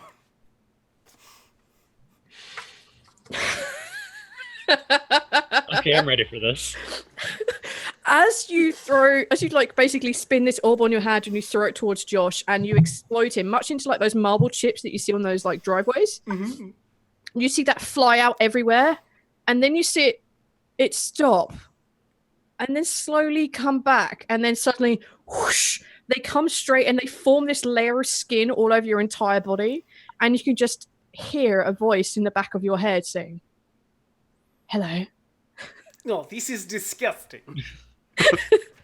I have bones on me. Yeah, you dug your own grave here. Oh no, it puns too. Oh, this is worse. Do we hear this? You do not. You just hear him talking to himself. You You guys are now out of combat. I'm gonna start drinking again immediately. I'll come up to him and I'm like, you hear the voices too? I hear your voice. I don't think it is your voice. Milton, I didn't think they were supposed to attack us back if you summoned them. I'll It's taste. I'll make a spore in my hand. I'm like, are you sure? I'm still a little weird mushroom man. Please take that away from Milton. I have allergies. Now, we all know that we are capable of fighting in Evil Temple. So we have fought the Miltons and won. Kishara's going to wander over looking very unwell and ask if anyone's got any healing. Oh god, did you make a group of people who no one can heal? I think I they did. can. Oh, no, the druid can, yay. But do you? My god. Oh, that's a good question. Oh, Rethix. Oh, Rethix, that pun, man. All right, are we doing some heals so we can get our wonderful half elf back to not dying? Please. I'll look over and see that Kishara is hurt, and just come over, and more spores just form in my hand, and I'll just blow them over her. She flinches a bit. And I cast Cure Wounds. Okay, you see these spores like being blown over you, and they seem to like settle on the wounds that you have, and they just kind of like create this like little layer, like a kind of mushroomy infill. It's almost as someone's gotten like one of those like putty things and squirted it into the gap, and then like scraped it over like you would do if you're doing like filling a hole in the wall. It feels fine. You feel much better, but you do have a bit of mushroom in you. It's a trade-off. You are now also part mushroom. Oh, no. I believe we may have to burn 2 of them now. Okay. Let me. I don't have it written down. It's a pride 1d8 per level. 1d8. Yeah. Oh jeez. Well, I'll spend that at what? 2nd level? Sure, why not? Are you a cleric? Nah, I'm a druid. I don't remember how that works. I know some of them get bonuses for healing, but we'll just do 2d8. Sure. I've got d8s. Oh, cool. That's a 6 and an 8. That's math. 14. Yeah, that's 14. I can do math. Yeah. We do maths over here, so. I don't have a calculator on it open, honest. Did we all put our hands in a circle because we did our team building exercise that Milton put together for us? Oh my god. Put my hand in. I do that, and you notice that the tips of most of my fingers aren't there. I will put my drunken hand in. Just, Oh my god. On the count of 3. 1, 2, 3. On 3 or after 3? Magics! Oh, Miltons! Milton's magics. Everybody's hand goes up apart from Nalazar, who's like, before or after? Oh, they've gone. All right, I'll tell you what.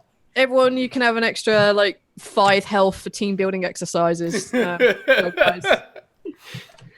Good job. All right. You're a generous DM. Mhm. Thank you. Remember this when we hit the end. Right. What do you guys want to do now? Go inside. Get that lamp. Oh wait, No. We're approaching Look at the- what's in the box? sarcophagus. What's in the box? Oh God. All right, you go up to the stone sarcophagus. You walk into this kind of into the temple itself. It's broken down and everything, all open to the sky, etc., etc. There are broken pews, yada yada yada, all that good stuff. As soon as you step foot onto like the flagwork itself, you suddenly feel very cold. Each of you just feel that kind of like trickle down the back of your neck of like someone just dropped a cold water droplet down, like oh, and it just doesn't feel right. This is not fun. Did anybody else feel like that strange man put his hands on our necks? I cannot feel through bone skin. Is clicky. You can definitely still feel this. Oh, no, I lie. And it is drafty in here. It's a little chilly. All right. So those of you who's going up to the sarcophagus? I will. Yeah. Looks like everyone. Nope, I will not. I will. We push Milton to front. Oh no! You need Milton's magical hands. Okay, let me All right. take care of. Milton gets shoved to the front because it's the funnier of the two options. Before you, there is a stone sarcophagus, and as you get there, you realize that the stone itself it's either made of obsidian or perhaps it's some sort of onyx. You can't really tell, but it's a very dark stone. It's not just hey, it's weathered for a time. This is a very dark stone, and as you get there, you realize it's not covered in any dirt. There is a lid to it, and it is huge. We're talking 12 feet long by about 8 feet wide. This is a very big thing, and it stands about 4 foot off of the ground. The lid itself is about 1.5 feet thick. It looks very big. It looks very heavy. This is what you see when you approach. Okay. Ooh. I'm sorry. You mentioned Milton's magical hands, and I just thought that would be a great massage parlor. That is my massage in the back room of Milton's Magical Mysteries. Do not steal my trademark, please. Now, let Milton's magical hands take care of sarcophagus. And I want to try to push it open. Why are you opening the grave? You want to know what's in? Strength check with the hand. I don't really know how this is going to work because this is, I think, more than the 10 pounds your hands can deal with. Oh no, But- this is just my hands. Oh, No, okay. it's not then like I mage need hands. you to make a strength check for me. I'll help him. Okay, you can do it with advantage then. Cool. Are we defining the halfling grave? It's a 17. It's a 17. If this is a halfling grave, it's got to be. I need to know Did you who's say by the halfling? sarcophagus. Everyone is by the sarcophagus, right? Everyone went up to me and look at it. Yeah. Fantastic. I would like every single one of you to make a dexterity saving throw. The DC is a 15. Oh no. This is not going to go I- well. I am gonna use my Oh no, my Milton. inspiration. You may. 'Cause I'm gonna need it. Milton rolled a 1, but I will use one of my luck points. Jeez. Yeah. Yeah, I'm going to use one of my luck points. Oh, gee. Oh, thank God. But still failed with 10. Dexterity, you said? Yes, I did. Yeah, I got 8. 11. And Nine. not a natural one. Mm-hmm. 14. Did I just spot and hear that every single one of you failed? Yeah. Yeah, you did. All right. I've got them captivated as I tell them about the magical spells. Okay, as you guys push this lid off without any concern of what it may say on it, or anything nearby, or any magical checking, or any mundane checking, as you guys push this lid off and you give it a good shove, you hear this whooshing sound, that horrible whoosh noise, as you see this green fireball erupt out of the top, and you'll get engulfed in 10 points of fire damage. That's half of my health. Allow me to say, you should not push a drunken person to the front. Ever. Then I don't think you should be the leader anymore. I've never been in the front before. Why am I here? Who put me here? Yeah, walking. Yes, kid. Oh, wait, you pushed him. Yeah, good point. All right, you guys have disarmed called the tomb trap by delegation. springing the tomb trap. Good That's the job. best way to disarm a trap is you trip it. Yep, good to know. As you guys push this off and get engulfed in green fire, you look into the sarcophagus itself, and there's not a body here. In fact, there is a set of stairs that go down. Hugo, are we good to go down? That's a yes. We're good to go down. Okay, it's wide enough to have like 2 abreast, 3 maybe. If you're skinny folks, I don't really know. I'm not going to ask. You guys make your way down these steps. At the very bottom, there is a door. The door is partially open. Who can't see in the dark? I can't. don't believe I can. I don't think. I can't. I don't think anyone can. I don't think anyone can. No, I can. Oh wait, all right, one of us can. All right. Kashara, you see a door that's broken, fallen apart. Ahead, you can see a room through this, which seems to be largely empty. It's looking around. You can tell that the ground is some sort of white stone. You suspect some sort of marble. You can occasionally see like a little bit of a glint, so maybe it's something has been put into the ground or laid into it. But that's all you can really see from where you are, apart from a partially broken fountain. The rest of you can see dick all. I'm gonna light a torch. I'm gonna put a light spell on Ooh. Ooh. the farmer's helmet. Wow, this can go right out.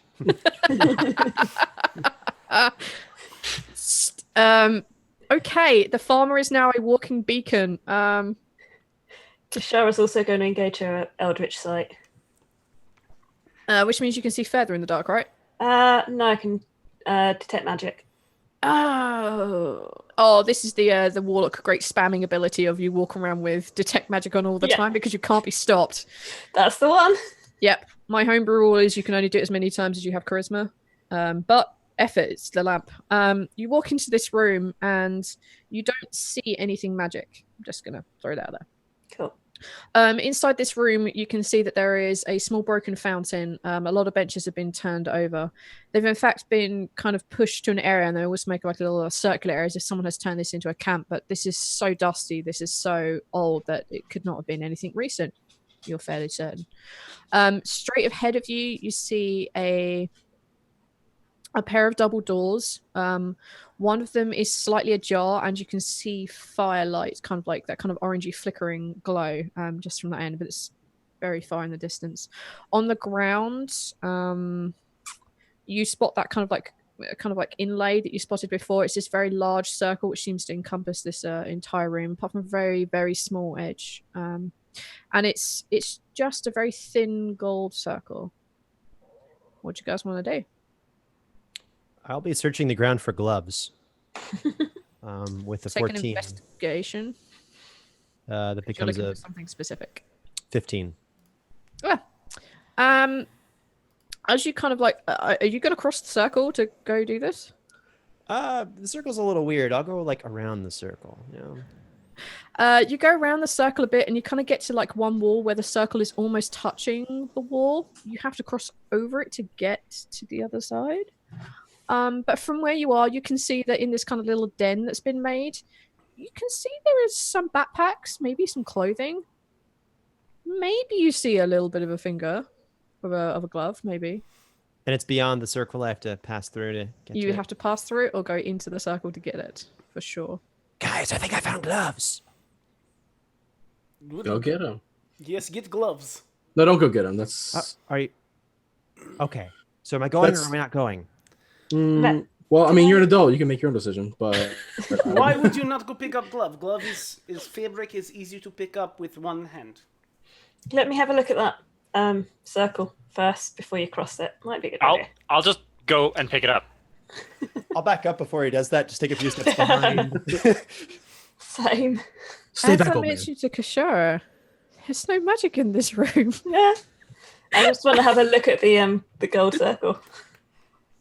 As I mentioned to Kishara, there's no magic in this room. No, you're safe. It's fine. You can go over it. There's no Yep. magic. Yep. Sometimes I just like to psych you guys. You pass over this circle. You go pick up. You go into this little area. You find that there is indeed a pair of gloves. They are thick animal handling gloves. They're very thick hide. And they're kind of like, no, yeah, they're just very thick hide. Could I hold those for us while we're waiting to get them to our friend Lord Coldhands? Yes. Here. Thank you. I'll put these in my pack. Score 1 for the good guys. One of our quests is complete, friends. Aha!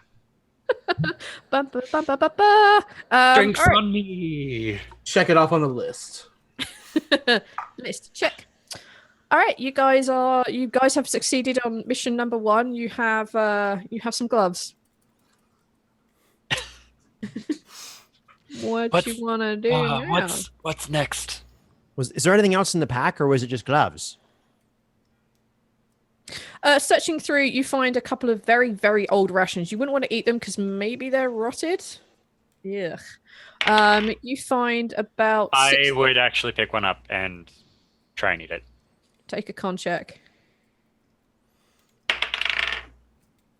11. Yeah, you're fine. You don't want to immediately vomit this on the floor. You are not affected by the poison on this. You're fine. Okay. All right. These don't taste very good. They do not taste very good, no. You find 6 silver pieces. And you find a key. But there's this. As you kind of like show it to everyone, you can see that this key is made of a dark metal. It's been dulled, and there is a skull engraved on like the head of it. I think it's a skeleton key. I'm sensing a theme. No theme here. Mm-mm. That's about all you find in this set of packs. Is there a door? Yes. There's a set of double doors at the other end. One of them is partially ajar. I would like to Seems be stumble towards them. firelight. As you stumble your way towards there, make a perception check. Let's see how bad this goes. Ooh, yeah, bad. 8. 8. Sounds fine. You Looks fine. I'll follow him as the light source so he can see. Okay, in that case, you make a perception check if you're going there too. 10 plus perception. 14. You hear, like, as you get there closer, you hear, like, the sounds of crackling fire. And you also hear a strange noise, a very strange animal noise.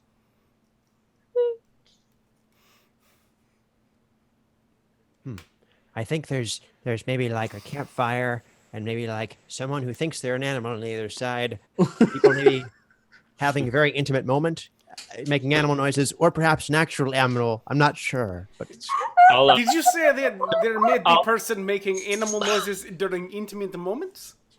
I'll go up to the door Why would they choose boots? and lean in and say, "Hello? Anybody over there?"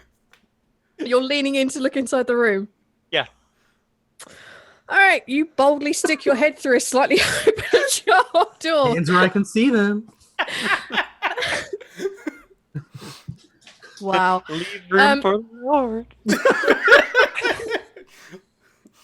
I'm a very fun guy. Can I come have fun? Oh God, no. There's not much room it's an for any more old joke, puns. but Sorry, I'll stop now. Inside this room, you can see that there is. You can very much smell this kind of like animal musk odor. It's very kind of like naturalish, but also kind of has like tinges of rot in it. And you can see that there, from where you are, you can see that there is a very, very old, because it's beginning to be rusted and the door has fallen off, a cage, a metal cage, a very big metal cage. And next to it, you see a series of smaller ones. In the smaller ones, you see the remains of creatures. You can see their skeletal remains, but one of the 3 has been burst open and you only see 2 of these skeletal remains. So one big cage, empty, broken open. 3 little ones, one of them broken over, the other 2 have skeletal remains. You see this, you also see that the fire is kind of like, well, you could tell that the fire is from behind where you open the door. It's just off to around one side. There is also another exit straight ahead of you. Oh, there's caged animals over here. Ah, What kind of animals are there? Can we sell them for money? a chicken Bone, perhaps. bone animals. Oh, those are very popular, and you put some magic in them, and they sell for a lot. Sorry, Travis, what did you say? I said a chicken perhaps. Is not what you hear. Would they take bone chicken? No, they would take the full chicken, Bone chicken is better. and then it would just die. What was making the noises in there, though, if there are no animals that are alive? He can't see into the entire room. He just stuck his head through that kind of like gap area.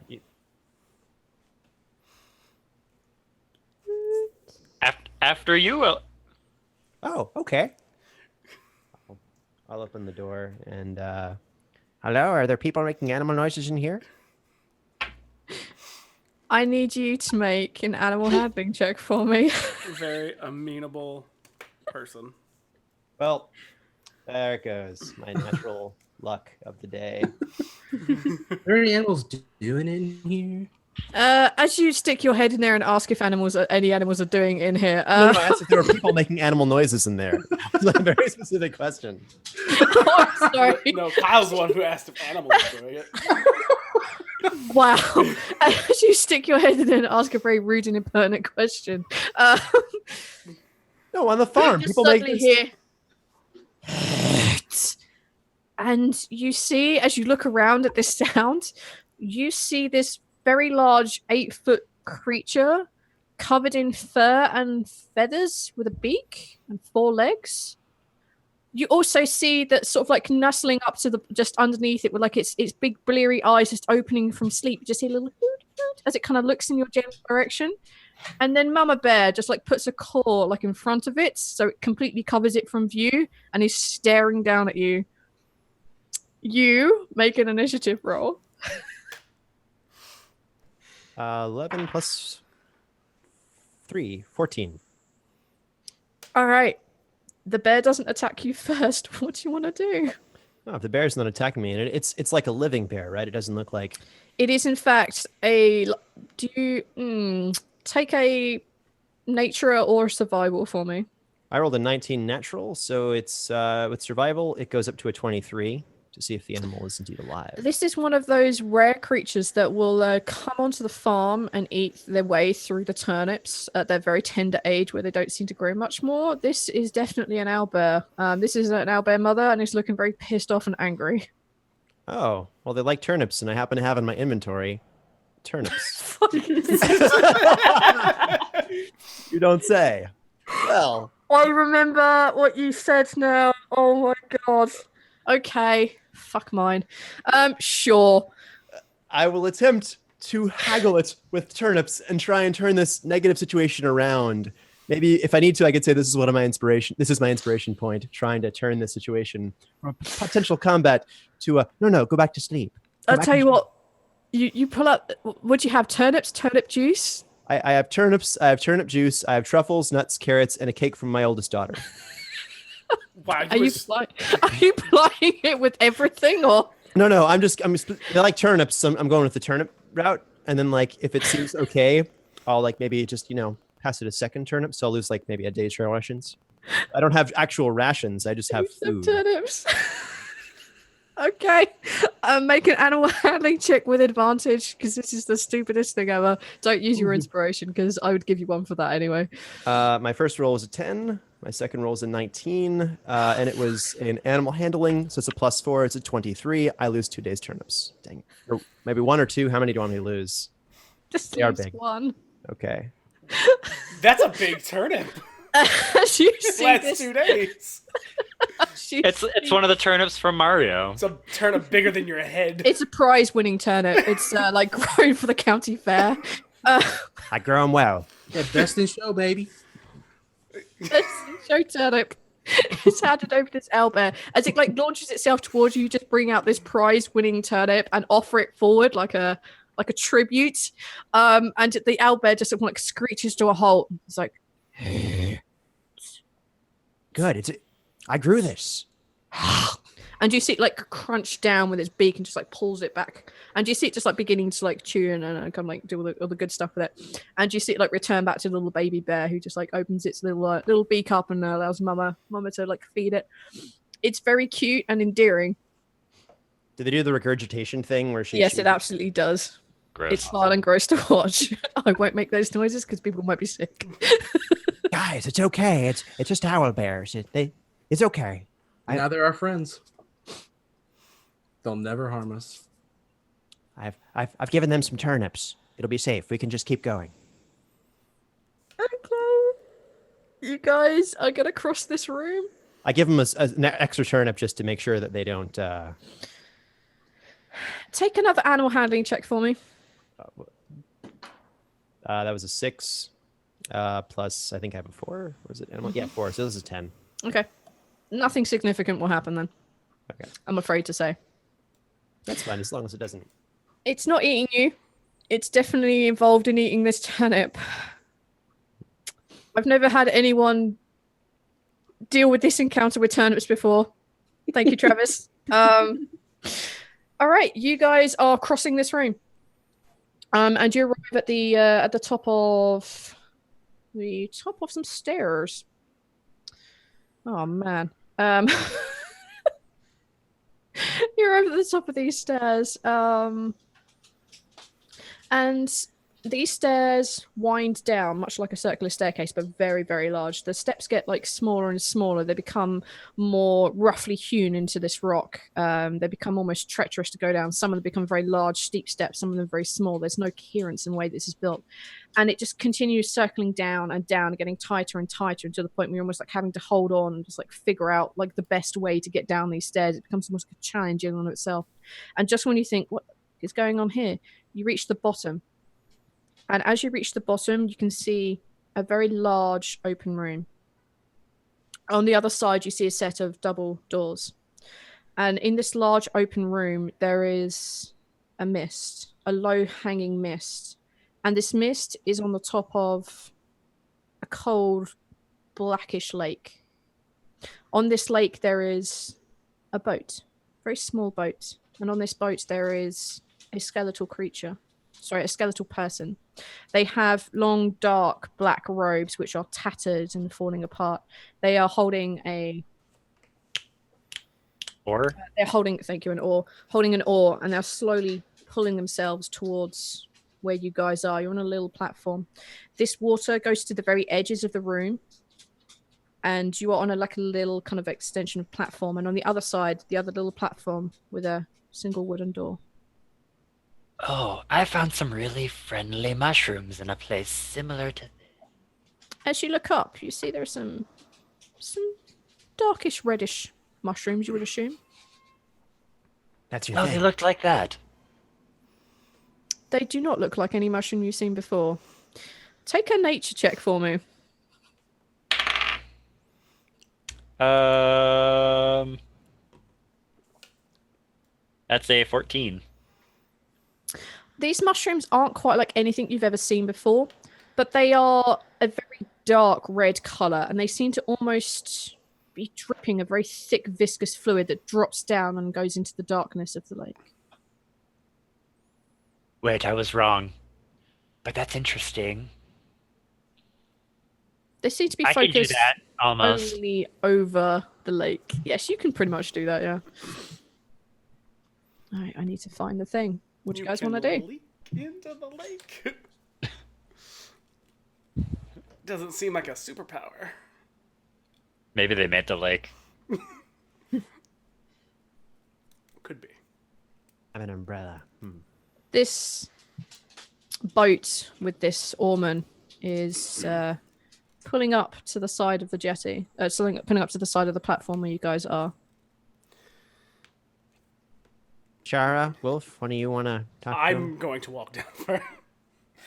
Oh, hello, my name is Milton, and you are somebody in a boat. What is your name, and what can Grab Milton the do side for you? of Milton's head, and I shove him off to the side. Still talking. I have many Milton magical things for you. No, you can. I was just kidding. You can do that. Nope, you pushed me out of the side. No, you Alright, push him fine. to the side, man. All right, fine. What's up, guy? Fuck, I don't know. This is how you take the lead. That was your moment to shine. Hail and well met. You look very thin. You see it kind of like look down and look back up. In a good way. Yeah. Working out. He's never spoken to person before. I've spoken. You trying to sell him magic juice or whatever? I do have Milton's magic juice. Yes, it helps with aches, pains, other things. Snake oil. See it like tip its head to one side and like almost so much so that it almost rests its kind of skull on its shoulder. Just kind of like sizing each one of you up. Ask him. I asked him, how can we get across? How can we get across? There you go. Yeah. It kind of like rights itself and goes up very tall. You see the kind of like robe hanging down. You see a small purple glow within its eyes. It says, If you wish to cross safely, you must answer my riddle, or you must go into the water, or you'll probably die, because you're not undead, are you? No, I'm alive. Shame. Can we like? Is it a group thing or does it like individual? me saying this in meta. I have not prepared 5 riddles. Okay, so we can confer, guys. What's the question? I must admit, riddles are not really my thing, but I'll defer to you guys. Is it mushroom related? It Oh, gives you who a asked fiery but blank stare. It says, I am red, but I appear blue. I am inside each one of you. and I'll put that into chat. Unless one of you thinks you already know it. I do. Uh-oh. Does my character know it? Okay. I do, but I don't think my character would. If you don't think he would, then roll for it. Intelligence? Yep. Straight intelligence? Yep. 12? Does it beat your own intelligence score? Yes, by 1. Then yes, you know. Travis, did you do the same? I did. I rolled a stupid 19, but I'm just gonna, I'll just be quiet. I Okay. still don't think he would answer any. That's fine. I feel like it's blood. You see the creature look down at you, and you see it like offer out a very long bony hand to aid you into the boat. Oh, yeah, that's it. We got it right. Yep, I've actually had a group stall at this for like 10 minutes, so I always try to make the riddle easy. Because I'm also an idiot when it comes to riddles, so... I love riddles. I have to say, you got the wrong answer and he didn't tell. Your blood's not blue.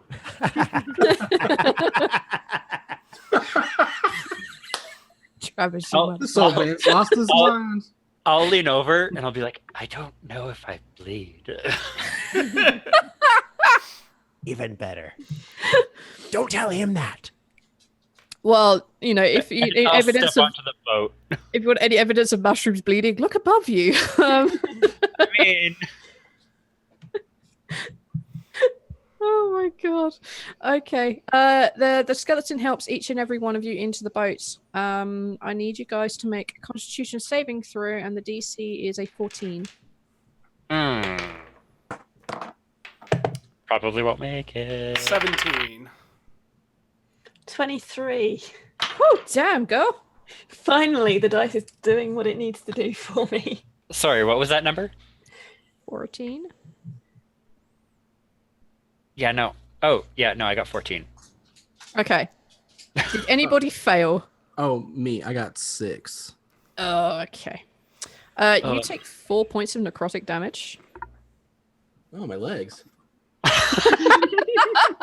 As he reaches a hand out to you, you just feel that, like, excuse the pun, chill to the bone. And it's not great. Not a great feeling at all as you take 4 necrotic damage. Roughly around your hands. It's very numb, like you have white hand syndrome. It's just can't really feel much with it. Okay. I guard Hugo. I think he needs the gloves. All right. You guys make your way across this water, this expanse. Let me just do a time check. Okay. All right. Because this could be interesting. All right. You guys make your way across this kind of lake area. It's very cold. The mist like clings to every part of your body and makes anything cloth just damp and just stick to you, and it's very exceptionally unpleasant. And as you're about 3/4 of the way across this lake, someone near the front make a perception check. I don't care who. There's 5 of you. I'm not making you a roll. That's the head shake of nope.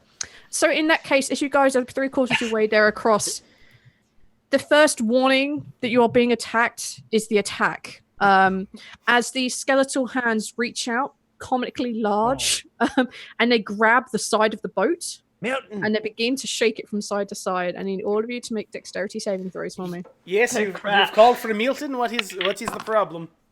Your skeletons, make them stop. Oh no, they have taken on a life of their own. The DC is a 14. 16. Oh, 14. 5. 6.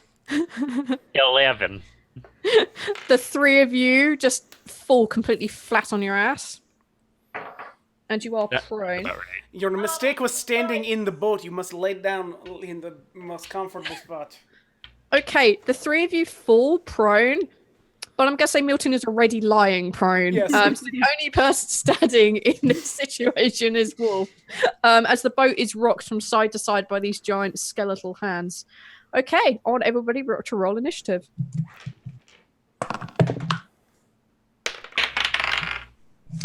Now I get the decent Oh roll. shit! Yeah.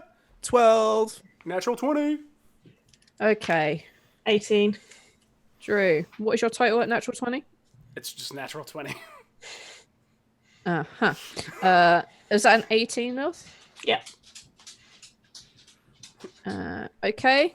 Wolf? Non-natural 20. In that case, I think you're higher up the order then. Because, yes. Kit? 6. Wow. Travis? Oh. Okay. I'm not going to row for Boatman because he doesn't care. Will he fight for us if you give him the gloves? You could ask him. Okay. Join us on our quest for these beautiful gloves. Those are already committed. Okay. In that case, back it is to them. Wolf's go. You can offer this. You can pretend to persuade the skeletal guy to help you. I'd love to see this work. So, why not? You'd love to see what? Someone persuade the skeletal guy to help. He's never helped anyone. It'll be hilarious to see. But yeah, Okay. what do you want to do? You don't have to. You can just attack the skeletal hands. They are shaking the boat from side to side. All right. I guess I want to pull up my longsword and no, I have like little hand axes, so I want to pull that out. I think it'll be easier than swinging a giant sword. Okay. So I pull out a hand axe and I try to chop at them like you're, trying to cut the rigging on a boat. Yeah. And then I'm yelling at him, or I'm like not yelling at him, but like yelling. Are you going to help us?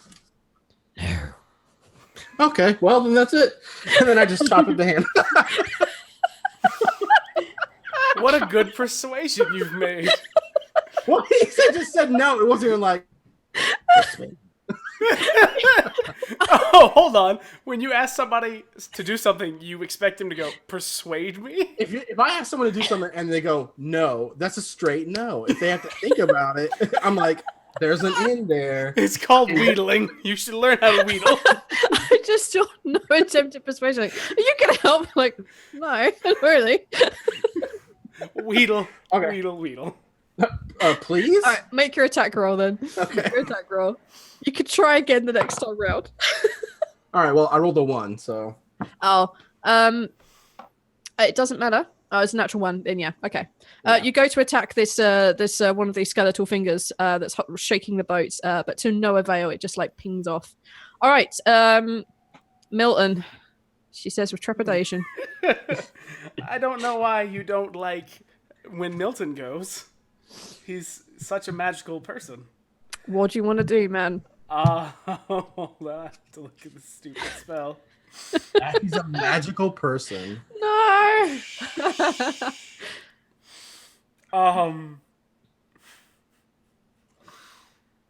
I'm going to He's just a good old boy. from where I am laying in the bow of the boat, I will hold up one hand and be like, Milton's magical fire ray, I don't fuck it, and use scorching ray at them.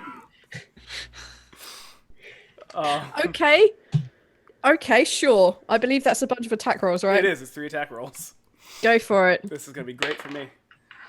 So the first one is a Oh boy. 17. Yes. Okay. I'm just going to roll all attacks first. Yeah, that's fine. Second one is a 16. Yes. Third one is a 22. Yes. Okay. So they all take 2d6 fire damage. Boop. First one takes 9. Second one takes 2, which is less impressive. And the last one takes 11.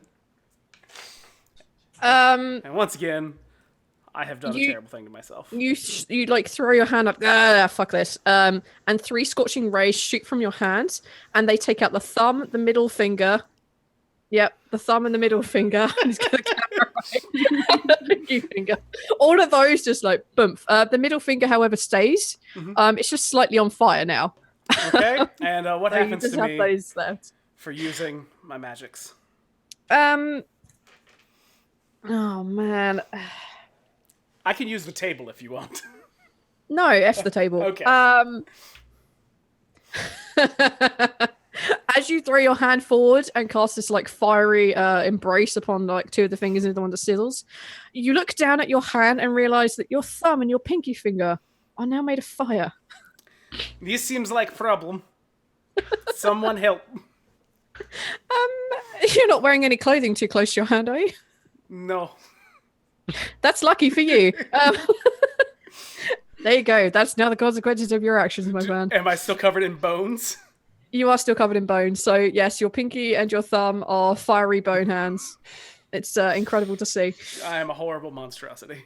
It's Me so too. beautiful. High five. Okay. No. Kashara.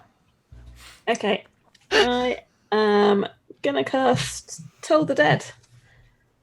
Okay. Because why not? So wisdom saving throw for one of them. Can I interrupt just for a second and say that I glanced at the Twitch stream and Travis just looks like I have no other description. A hippopotamus in a river, just being like, I fell. "What's happening?" Just because you're sitting so far back in your chair, I can see the top of your head. It's just like, what's going on here? It's Mr. Wilson. Wow. Okay. Lilith, you're asking 2 skeletal hands. You're asking a digit of a skeletal hand to make a wisdom saving throw. Yeah. I cannot. How good is a hand's wisdom? The utter weirdness of that. I'm just gonna say yes. Yes, you do it because what? Sure. What do you do? This hand knows not to touch the stove.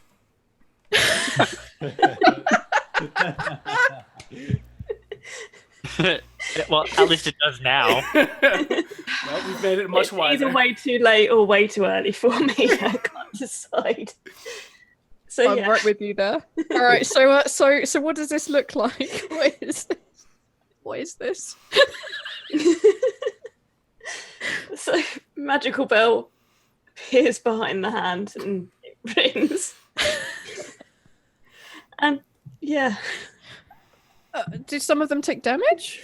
they do, yeah. If they fail, they get a 1d12 necrotic. Fuck it. The only finger remaining is the middle one on that left-hand side of the boat. I can't even. This is just too stupid. This is very rude gesture in my place. Please do not do. Yes, it is. It's the giant middle finger at this game. Oh, Lil, please take an inspiration. There are children around. Dude, this is so beyond our watershed in the UK. All right. It is now the hand go. It can't let go of the boat because it doesn't have any spare digits on the left-hand side. And if it let go of the other hand, the boat would tip. So, okay. The hands are just going to have to shake the boat even harder. I want all of you to make dexterity saving throws. Anyone who's still laying prone on the ground at disadvantage, please. For making a dex saving throw? Yes, please. Okay. Yeah, well, Cool. 17. I made a 10. How does that sound? 15. better than me. I got a 9. Oh wait, no. I got a 6 actually. Oh no. Wolf, did you get above a 14? Yeah, I got a 15. Oh my god. All right. Anyone who got above 14, you're either still prone or you're still standing. Anyone who fell below, the boat is basically picked up by this like singular like finger and hand on the other side, and they shake the boat from side to side, and you go inside like peas inside a rattle, and you take 4 points of bludgeoning damage. Cool.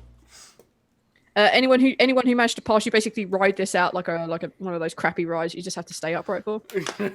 You surfer style it, yeah. Okay, all right. Good. It's now the old farmer guy. Okay. Just The boat is explain- put back down on the water. To explain real quick to you guys, so you don't think it's like really stupid.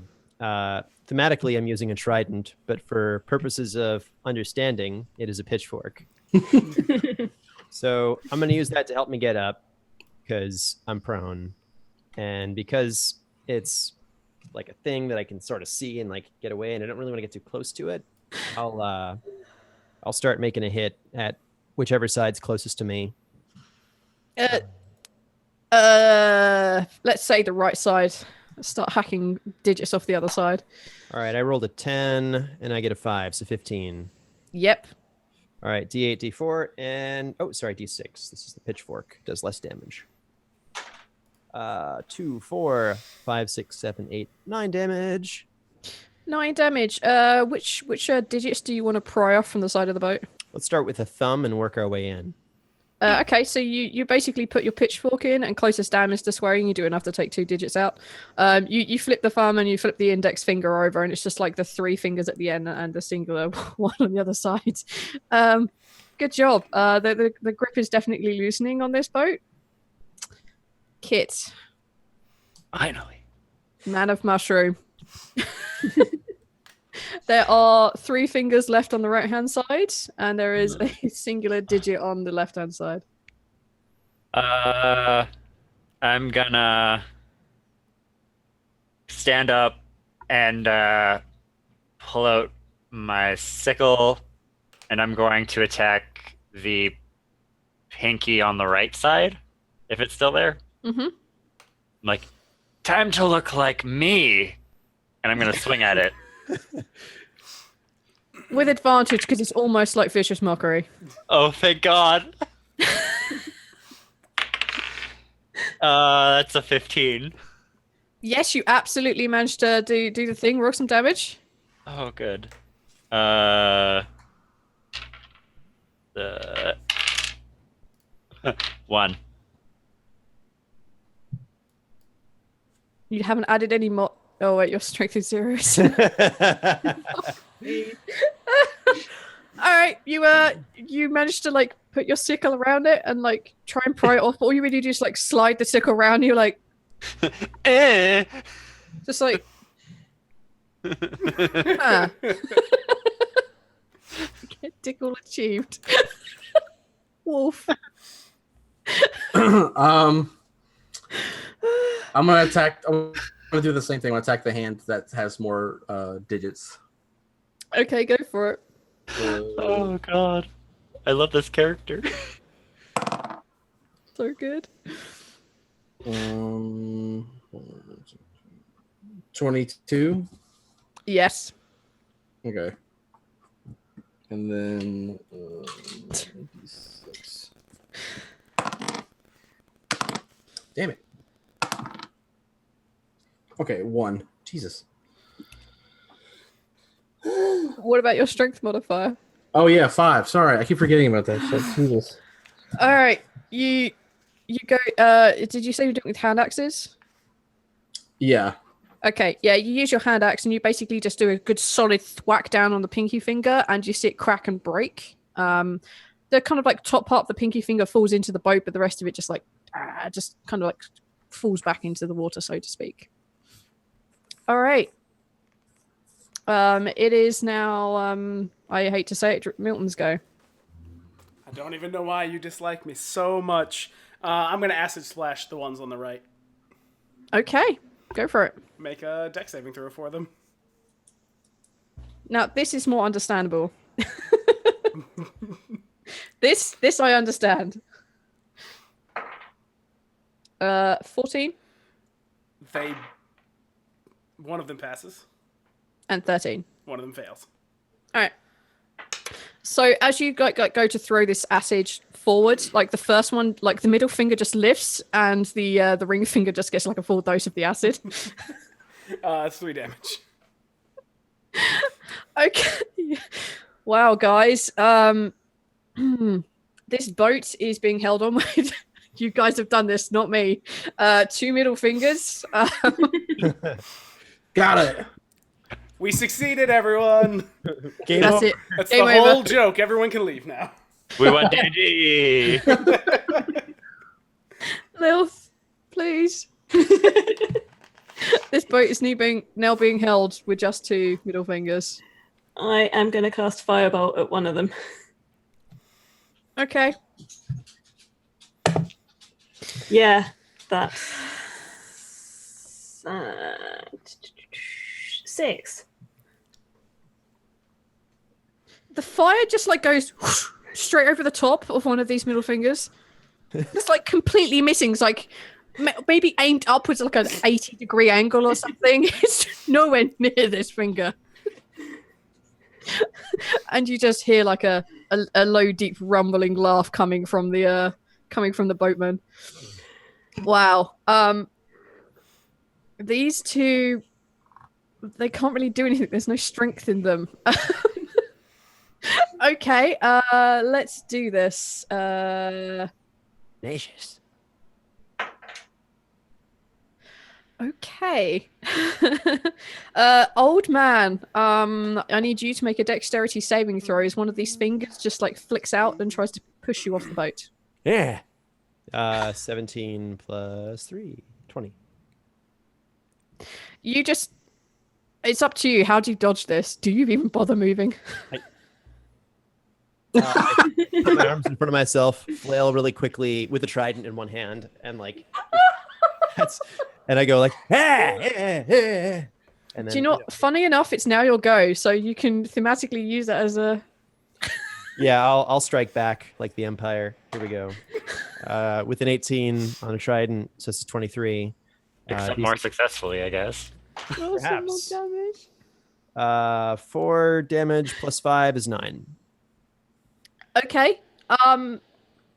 Yeah, as this thing like attempts to flick you, you kind of get it with your pitchfork and then just like shove the finger into the water. There is now a single finger holding this boat down as we get to the last in the round, Kit. I'm gonna run over and try and I put my sickle away and pull out my mace and I'm gonna try and whack it. Okay. Yeah. Oh, okay. 12. Yes, it's what you needed.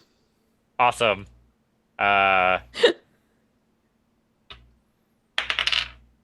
6 damage. Also, again, slightly more than what you needed. How do you destroy this? I break its knuckles. You guys hear a resounding crack, and you see this crack just like form on the knuckle as it goes like down both ends of the bone, and you see like part of it fall into the boat. You now have 2 parts of a finger falling into the boat that are ginormous, and then it just falls back into the water, and the boatman just stands up straight, and continues rowing you to the other side. And as that happens, the same finger loses a knuckle. Does this happen a lot, both man? Weird giant hands?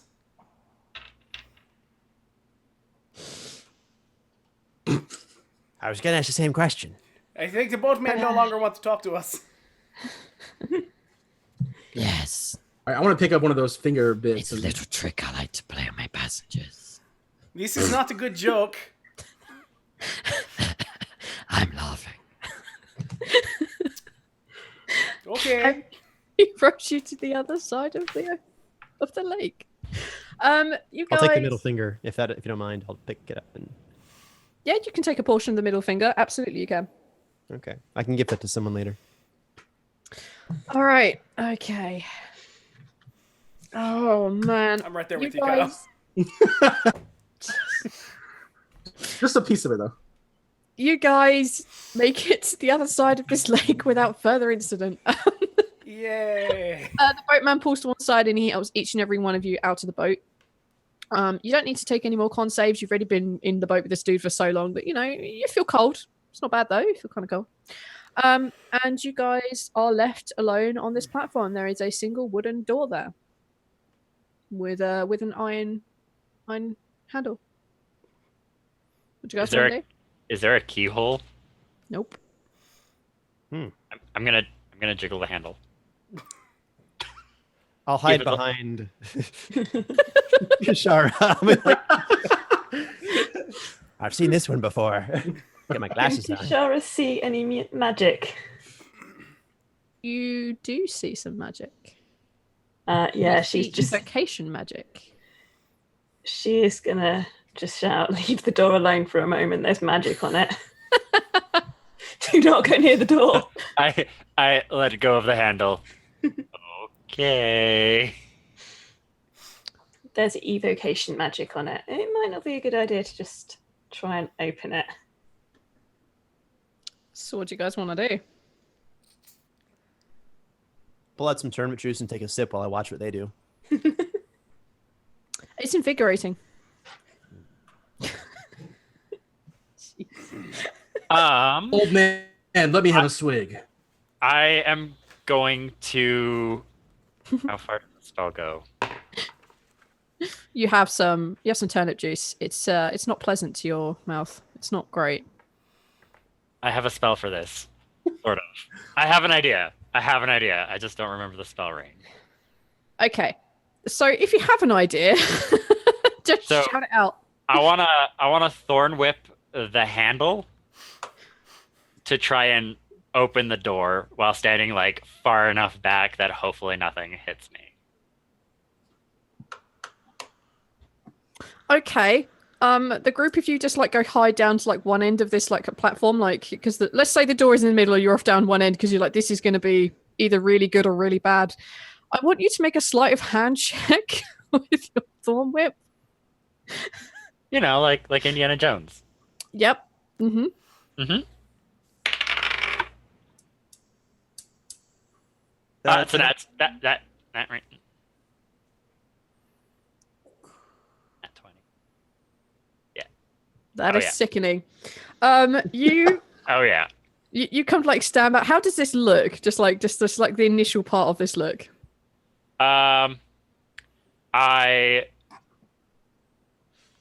It kind of curls out into my palm, just from like, sort of like what Spider-Man would do, and just curls into my hand, and I just launch it at the door, and just pull.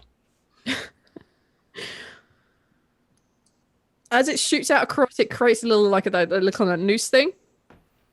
Wraps itself perfectly around the handle, and as you pull it and pull it down, you see all the excess vines just suddenly just shoot massively from your hand and create like a little kind of like bubble around the door. So as the door opens, you just hear poof, as this fireball just explodes. But your vines take the hits for you, and you feel it maybe somewhere in your conscience as you hear like your vines scream in pain inside your own head. But you guys have been protected from the fiery blast of opening this door. That was impressive. I'll have to ask my granddaughter Fiji to sing a song about you. Who's your granddaughter? Fiji. Right. Was this Fiji or Fiji? Fiji. Fiji. I have 12 grandkids. None of them on my list are deceased, are they? No, only 3 of my actual children died out of 8, and then the 12 grandkids are all still very much alive. Wait, did they eat them? No, they didn't get eaten. No, they died over naturally. No. When you live as old as I live, some of your kids do not live you. Wow. That's depressing. Sad. Okay. The door is open. There are scorch marks. There are dying vines on fire. Shall we go through the door? That was a little boring. Yeah. Not my voice. Oopsies. That wasn't Milton. That way open door, very nice. That's what. Oh my God! Who said that? That was not Milton's voice. Who said that? Okay, you guys make your way over these burning vines. Smells like someone's left the broccoli on too long in the frying pan. And you come into this. So you go into the room. Yeah, you see a room. The room is circular. It's I don't do sizes. How many dwarves? Tell us the dwarves. I was gonna say that. 4. I don't know. Is that a lot? Are they laying down? If they're laying, oh no, shit, that hasn't come out yet. Okay, let's say it's 20 feet. I don't know. That seems like a decent thing, right? It's a 20. Size. It's decent size, yeah. Yeah, decent size. I think that's 5 dwarves, right? In my counting system. That's fine. Yeah, that's 5 dwarves. Yes, 5 dwarves. All right. So it's a circular room, 5 dwarves across. How many dwarves high? I have a different system for height and length now. Oh no, so. I haven't heard this yet. No. Guys, we have to use halflings to be racially sensitive to the local area.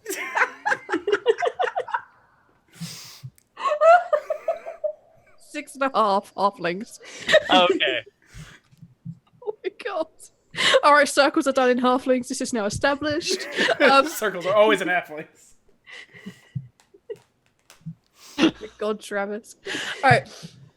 So approximately a 20-foot diameter circle. And in this, there is a slight raised platform in the center of it, again, circular. And in the very center of this, there is a rocking chair, a very old, spindly willow rocking chair. And it's covered in dust, covered in spider webs. And sitting in this chair, wearing a dark iron crown with dark purple gems in it that seem to glow and sparkle. And yes, they are magical. You see this very shrunken old lady. You see the skin on her face has been drawn back, that it's covered in age. The eyes are just too large in their sockets. You can see that her teeth are very long, elongated and very needle-like. You can see her hands are very, very skeletal, perhaps even more skeletal than the boatman outside. And she seems to be wearing this kind of like dark purple dress, which is now just tatters. And you can spot very clearly, sitting on her lap, is a tilly lamp with a single green light in it. I'll lean over to wife? Polico. I was gonna say, is that your wife? I was just gonna ask. I make a perception. I had the same thought. That's so weird. Old man, is that your wife? Maybe. My perception's kind of low. I got a 19 though. Could this possibly look anything like my wife? Would this be a mistake that I would make? My deceased wife, Milo. Sure. Oh I'm not saying it is your wife. The resemblance is remarkably familiar. Granny Milo, is that you? I'll take some What's steps that forward. theory? It's you. It's you! Who are you? Oh, sorry. I thought you were my dead wife. She looks down at herself, looks back at you, raises an eyebrow, and like, well, unless you're some sort of bizarre necrophiliac, I don't think so, Sonny. No, sorry. The glasses that made all the difference in the world. I had a smudge on it. Sorry. Who are you? I'm here with this group of adventurers. I'm Epelico, and we are here looking for a thing. And we found you. Who are you? My name is Zias. Z-I-U-S. No, Z-I-O-U-S.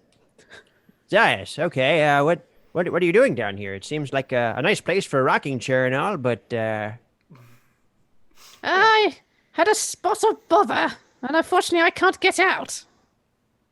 oh, that's unfortunate. What's your spot of bother? What? Well, between you and me, I got into a spot of bother with this. And she pats the lamp. And now I can't get out of the room.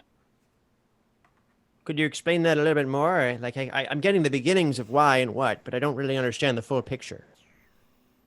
I'm not really sure it's any of your business. I have a feeling you're here for the lamp, like many of the other adventurers before you. Well, we really don't know. Like, there's actually, we came here for the lamp, but we're not sure that we actually really want the lamp, if that makes sense. Because you said there's problems with it. So we're sort of here exploring, and actually Milo, no, is that his name? Milton. Milton has been helping us out by providing us with test dummies to battle on the way down here. And we fed some owl bears. We helped feed them with some turnips, and we haven't really caused any trouble. We were just sort of looking around and seeing what there is to see. Looky-loo, as you would. Having a looky-loo. So you just came down to see what was down here. Well, now you've had a peek at me, you perverts. Now you can leave. Well, no, we're not perverts, professionally anyway. We're trying to understand what... So we're aperture perverts? What's a professional pervert? Someone gets paid to do it. Yeah, I guess so. That would be professional. But we do want to know, like, we're good viewers, so how can we help you if you're stuck and you're in you said a spotted situation? How can we help erase the spots, as it were? He's just trying to get that rocking chair. Milton is good at taking away spots, and we're actually looking for a chicken. Again, she looks around. I was like, well, I don't think you're going to find a chicken in here, Sonny. Not even a Korma Belheim? No. No Sussexes, no Bantams, none of that. Well, so what's your problem, though? Like, what can we do, or what is your...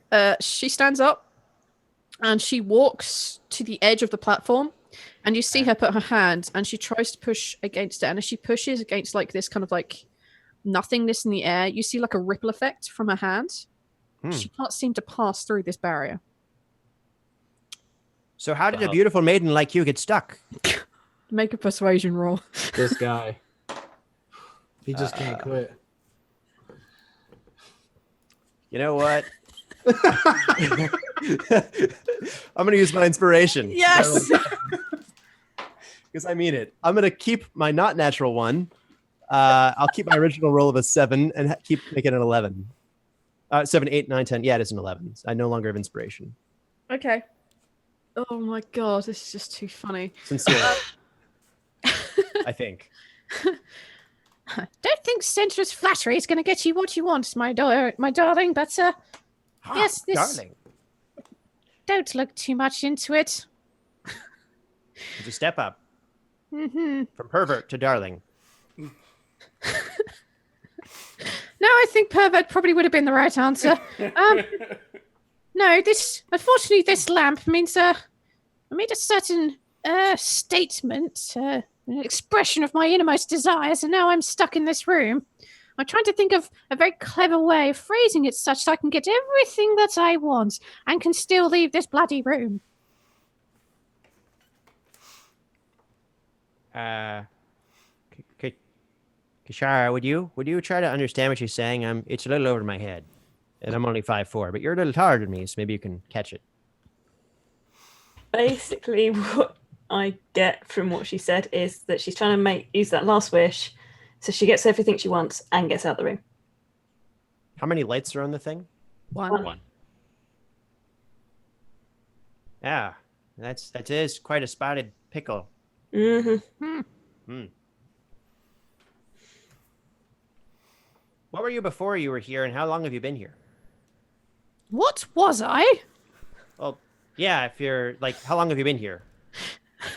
I've been here for, I don't really know.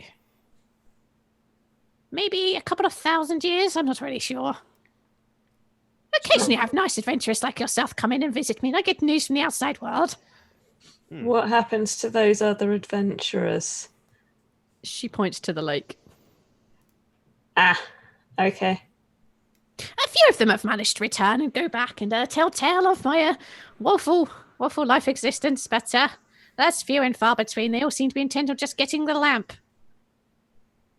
But I've told them they are not getting this lamp. This lamp is mine. I'm going to use it to its fullest extent. I just want to make sure I only craft the question. What wishes do you want to make? Sort of like without wishing them right now, so you don't use the wish. What are your You know, the usual, like, power, things, wealth, people, people? godhood, that kind of thing. Okay. What have you already wished for? Well, I wanted to be the person... I wanted to be the best person in my field. And she looks up and she goes, now, so far as I can tell, there's a bloody field above me. And anyone who's better than me can't enter this bloody field. Oh, So I can't leave it. Can I step in? You absolutely can. You can step into the room. I just go, and then I step out. Now listen here, Sonny. You might think that's funny, but that's just rude. You're really beginning to test my patience. I was complimenting you. You're better than me, see? Persuasion roll. That'll be a 10 plus whatever persuasion is. 4, so 14. That's getting higher. From pervert to Sunny. You're gonna get remarried here in a minute. I'm looking younger every time you talk to me. It's just too funny. You see her like blush a little, and she looks down at you. It's like, yeah, well, I guess that's true.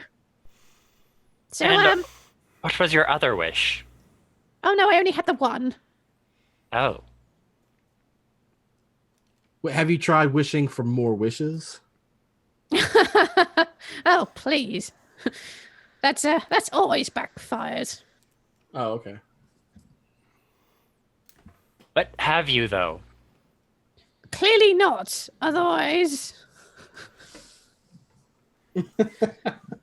I wouldn't be in this room. There'd be more lights in the lamp. I mean, come on. How many lights did it start with? I got it when there were 2, but I believe there were 3.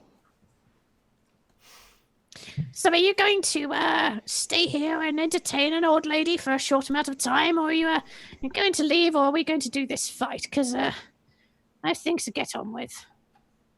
I was actually trying to think of a wish. I got more rocking to do. What have you got to do in a room on your own? I've been here for 2,000 years and I've got knitting to finish. Very serious. Yes, you see, he understands the thing. We don't look this good without trying hard. And she rolls her shoulders. You see a bit of dust falling off. I've got to put my Jane Fonda jazzercise tip back in. Ooh. Yes, there's also this very good app on one of these spell things. It's called Zombie Run. You run around in circles and pretend zombies are chasing. It's very fun. Yeah. I could carve you something. I'm very good at carving with wood, and I can carve like a little, I don't know, a squirrel. I look over at Hugo. Just give her the real squirrel. No. Hugo is a free, noble being. Hugo belongs in the wild. Well, if he's free to make his own choice, isn't he? What is your field, by the way? What field were you in before you were in this one? Oh, I was in the field of necromancy. That's That's the fun. one where you were talking about, right? earlier? You said I was a necromancer? Yes. Yes. She said you're necrophiliac. So she likes dead people. Yeah, yeah. Mhm. Okay. Yes, I like them. You see, you wave your hands and then they do exactly what you told you. A bit like puppets, really. It's kind of fun, actually. You get them singing and dancing. Oh, it's a real treat. It does sound delightful, actually. His couldn't sing. You know, You know what's better? Milton's don't even sing. These. And I make spores shoot out of my hands. Okay. Take a persuasion roll.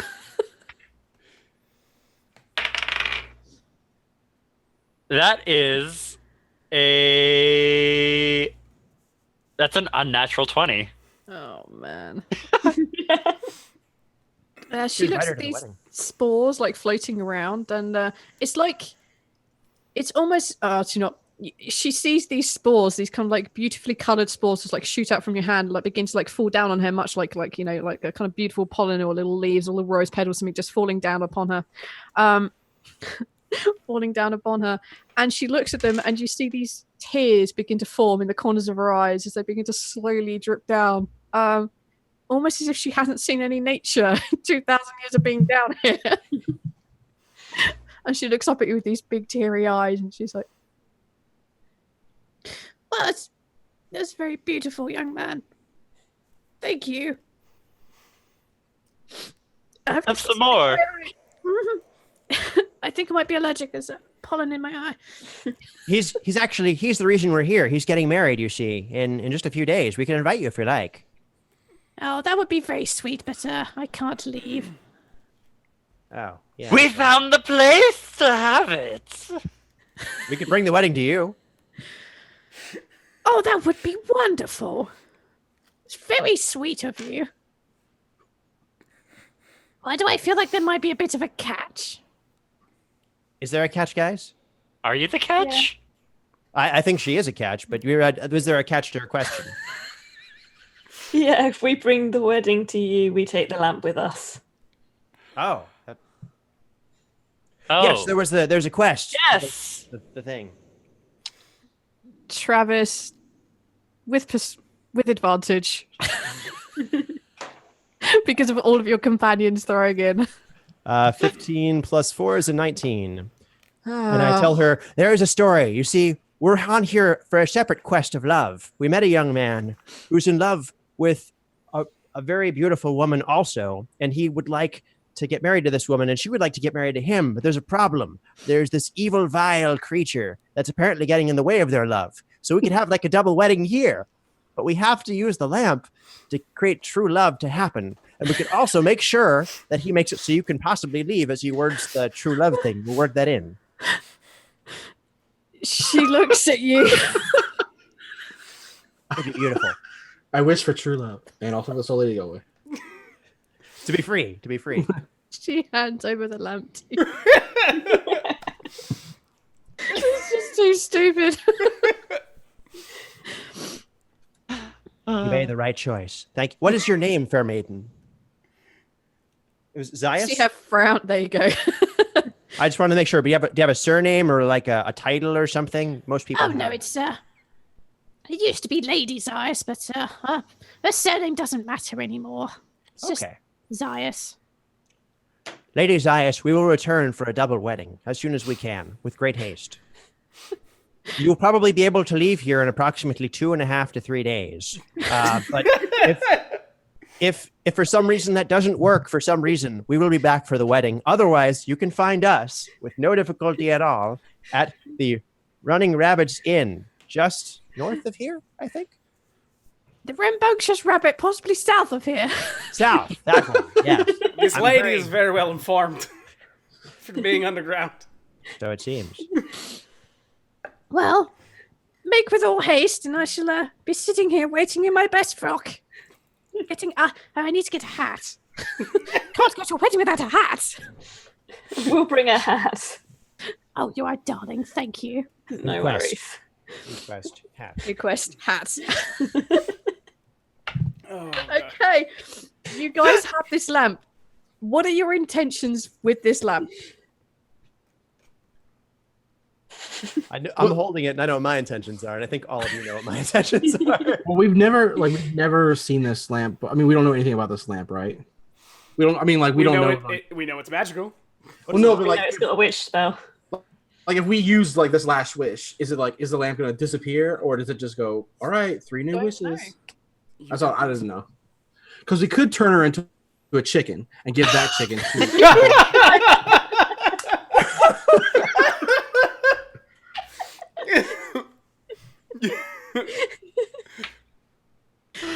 Is it bad that I kind of want to do that? And we use the last wish to turn into a chicken. Turn this old lady into a chicken. Is this Okay, what's I'll the just- description of the lamp? What does it look like? Just to be It's sure. it's just an old Tilly lamp. It's an old miner's lamp. It kind of looks like it should have a little gaslight in there, but it's just one green light that's just floating inside, emitting this green glow. Wait, maybe we can ask her. Wait, do we already have the lamp in our possession? Yes, Yeah, you I've do. got it. Okay. Yes, I'm stay outside the circle. Okay. Then I ask her. Do the uses recharge after they've been used? Absolutely not. Otherwise, I Okay. would have wished for something mundane and started again. Right. We should Fair. probably walk with haste while we talk, if that makes sense. Unless you. Absolutely. Yes. Right. All right, you guys essentially are going to have a very easy trip back to the rambunctious rabbits. So you have plenty of time to figure out what you want to do with it. If you want to try and use it beforehand, afterhand, decide what you're doing when you get there. I'm going to let you guys go for it. I think we give it to Loverboy. I think so. Has anyone put 2 and 2 together? Never mind. I can't say that out of character. Kishara's pretty sure that there is some connection. On the way back, can you pick up a chicken? No, I have no clue. Make us a justify a roll as to how you would get this chicken, Travis. Okay. I am while we're going through the countryside on our way Would she be back. okay with a wild turkey? Are you looking for a forest chicken? I'm using my rustic hospitality to ask folk that we encounter. Be like, hey, do you have any chickens? Particularly, do you have the Korma Batham? It is a unique type of chicken, slightly black, with little folds. It goes caca, and lays eggs approximately once every few days. We're looking for one for a noble maiden who works at an inn nearby. Oh, that's going to be a persuasion roll, Travis. Come on. All right, that's a 12 plus persuasion. God. Yeah, so total roll 14. They furnish you with not 1, but 2 chickens. A family. And all they do in ask for exchange is however many turnips you have in your bag. I'm out of turnips. Okay. You're out I'll of give- turnips, but I'll you give guys them- do have 2 live chickens. That was a very noble trade. I'll count that as 2 days trail rations. So That's what I know. Okay, in that case, you guys arrive back at the rambunctious rabbit. Have you decided what you're going to be doing with this lamp? Are you using it? Are you giving it to someone? Part of me really wants to steal it and use it, but I'm not going to. oh, we need to pick up a hat too. Fuck.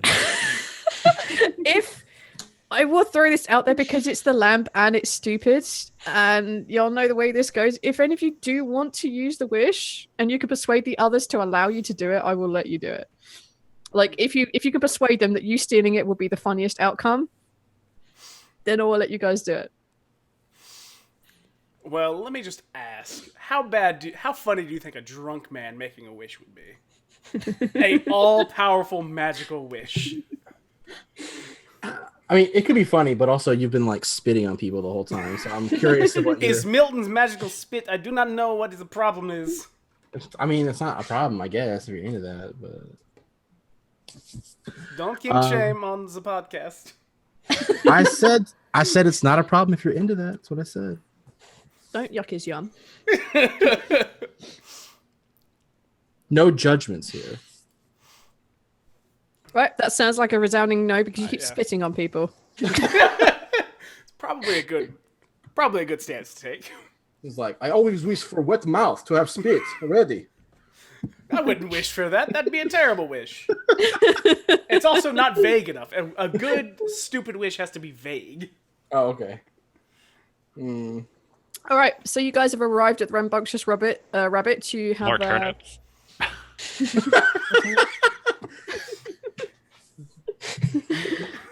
Wow. It's just, All right. What are you guys gonna do? Now's the crunch time. What are you doing?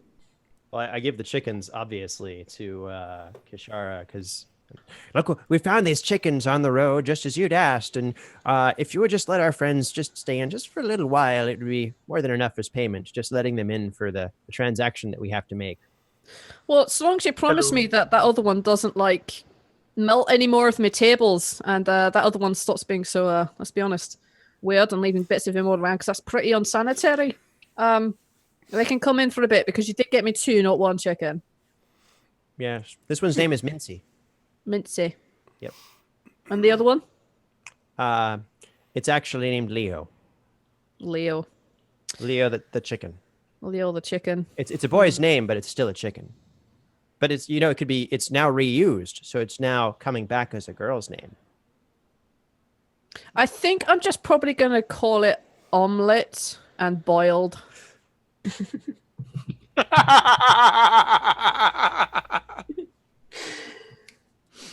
She takes the chickens, now dubbed omelette and boiled, and takes them to the little area in the back where she normally kept the chickens. As a side note, my chicken generally is called omelette. Oh, one thing. Do you have a hat? This is very important. Could we have a hat? Yeah, I've got a hat in here somewhere. Hang on. She goes back into the kitchen and comes back with like one of those little white chef hats. Perfect. Thank you. She'll love this. It's white. It's your favorite color. Just see her nod, confused, and go back to the bar. It's for the wedding. Your wedding. Yeah. Nice. I think there's a couple of lads over there thinking they're getting married too. And she points over to the other side of the bar, and you can see the 2 brothers, the guy in the very dark cloak with the dark goatee and the guy with a very light blue cloak with a lighter goatee. And they're sitting at a table opposite one another. They're in that kind of awkward, like not talking to each other, kind of like body facing away from each other, using the beers defensively between them. You still can't see their faces, really, just like the lower part of their jaws. What do you guys want to do now? I was going to work it over to them and point to Nancy and say, I think he might be the guy who is actually going to marry your girls. Excuse me? Yeah, it might be him. You see Yadan stand up, and he looks over at is it Nalisir? My notes are on the floor. Yeah. Sure. Why not? Yep. Look over at the Dragonborn, even easier. At the giant mushroom walking, and you see his brother, Yadan, stand up and look over at the giant mushroom Dragonborn.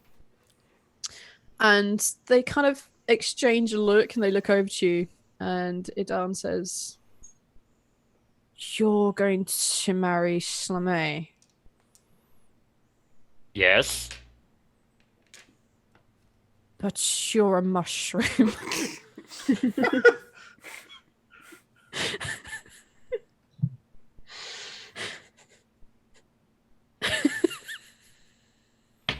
Well, that's a little racist.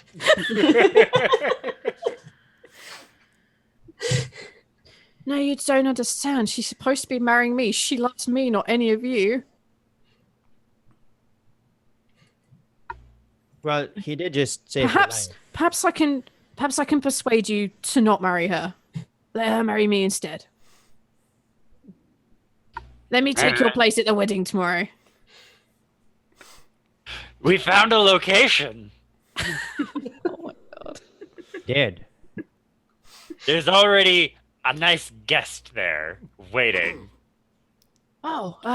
if you can tell me where it is, I'll make the arrangements. But you've probably made me the happiest man in all the world.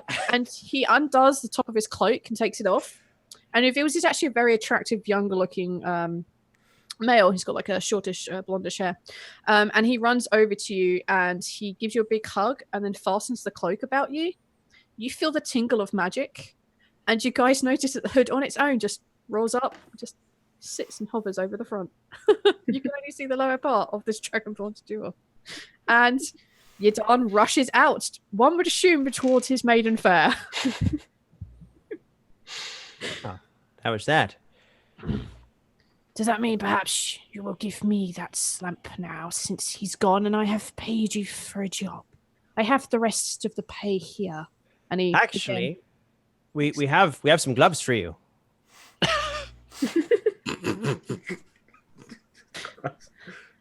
I give him the gloves. Sorry, I didn't want to interrupt. This is an important conversation between A and B and MC, but C has the gloves, and I thought you would want the gloves. Also, I'm debating giving this guy the finger. By that, I mean the middle finger that we picked up. 1 minute, we must confer just for one moment. I wasn't expecting this plot twist. He's taken the gloves and just like, you think he's looking at them, but you're not really sure as you guys go off and have your conversation. Okay, I think I figured out what we want to do. We want to wish for the best wedding ever that allows for everyone who goes to the wedding to leave the wedding safely and be able to leave within the same day of the wedding, including its guest, who is back to her young, beautiful self as well, the one who's stuck there, and also that all the dead people who are undead become alive again and can enjoy the wedding too. And that would be our wish. I wish she had less cold hands. That's a possible. Travis, did you say this whilst holding the lamp? Is it on your person? It is on my person. I'm not holding it, but it is on my person. Okay. I will take that minor exception. I'm not like, guys, we should wish for this. I don't know. I think it's funnier if you do. Maybe I'm holding it like unexpectedly. I'll roll a dice. We'll see. Like you touch it as you start to wish. It's like, we should high, you're holding it. It was a 16. Yeah, you're holding it. All right. So the specifics of the wish were that you wished that it had the world's best wedding. Was that it? Yeah, I think that was the best wedding, world's best wedding. Yeah, world's best wedding. Everyone who went enjoyed themselves. Also got to leave the same day, and everyone who was dead is now alive. And Zias was dead in the tomb. Yeah, sorry. Undead. That's not what I heard. Well, I think what I heard was everyone who is undead is now alive to enjoy the wedding. Yeah, that's accurate. It might have been. And then also that Lady Zias becomes back to her beautiful self prior to. Yeah, there are a lot of ands in this one, but sure. That's a run-on wish. Run-on wish. Listen, as long as you keep, it's one breath and you keep talking, the lamp's like, all right, I'm just, give me the lamp wish, is like me, chill as fuck and gives no fucks. All right. Anyway, that's what I think we should do. You say that, and you guys just see a bright green flash, and you become aware that the lamp you are holding is just disappeared. So what happens over the next few days is that you guys find yourselves, willingly or not, your legs are moving towards the site of the wedding. You make your way to this wedding. Even if you want to eat or drink, your body is forcing yourself to do this, so you get to this wedding. You arrive at this wedding. The field is beautiful. It's still covered in skulls, and there are still purple and yellow flowers there. You become aware that there is this very beautiful human, female, and she has very long golden hair and these big green eyes, and she looks the top of beauty. You see the young man Yadan and his elven bride get married, and they're very happy, and you guys enjoy. Well, you don't really have a choice. You enjoy this wedding. You dance and you sing, even if you don't like dancing and singing. You make merry. You tribute to the gods, even if you don't care about them. You know, you wish them all the best, even though you don't really know this couple. And then towards the evening, as the sun is beginning to set, you guys just hear like thump, thump, thump, thump, And as you look around, you can see like dust trails like hugely up in the air, and you think, what the hell is going on? And as you look around, and these undead and these skeletons begin to crawl themselves out, and they begin to crawl out like their bodies begin to like be put on layers of like blood vessels, and then skin and their muscle, and then skin, and they stand up, and they're there, and they're just undressed, because why would they have clothing on? And then you see the trees themselves shaking, and you see what can only be described as a horde of living people coming in onto this field, so much so that you begin to not be able to move. There are so many people here. Over the next hour, people continue to crush into this area, and it begins to stack, very much like, I don't know if anyone's seen World War Z, where they begin to throw themselves against the wall, climb up and over. Almost like a huge column, like, you know, like 400 foot wide or something, of undead have joined, now living undead have joined this, and it stacks higher and higher and higher. And then it hits midnight as you're all struggling to breathe, but it's so fun because it's like playing sardines, and you are loving the hell out of this unable to breathe, sweaty mat. And as the night comes, everyone begins to settle out and go across. And you think, that was a very weird wedding. But everyone turned up who was undead, and now they're living. However, a few years down the road, this sudden mass of like 1 million new people, the economy cannot sustain all these people as the farmlands are stripped bare for a population it could not deal with. But, you know, everything worked out for the best because, you know, Zeiss is alive. That's the end. Wait, they were still nude 3 years later? I'm glad that's what you took away from that. Oh, God. They didn't have clothes on. Band of completely nude wedding guests. Oh, man. And that, ladies and gentlemen, is the lamp. Yay! Flash mob wedding. Yeah, the outro sequence, if this was a movie, would be like the thousands of extras all doing a flash dance, like, you know, doing Thriller. It would be amazing. God. Oh, that was great. Oh. All Sorry right. for wasting the wish. Shall we do final plugs? Yes. And then we are done. Well, Volanda, would you like to go first as the one who ran this wonderful game?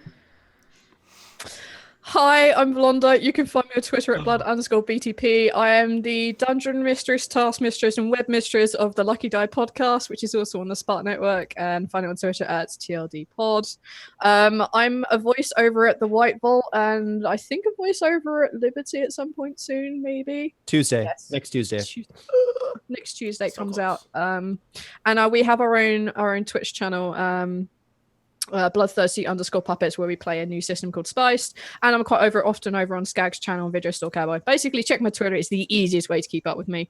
This has been as equally stupid as the first. Well, not quite as equally stupid as the first time, but it's definitely right up there. We almost set a new record for someone falling off a horse, which I was kind of silently proud about. So well played, Lil.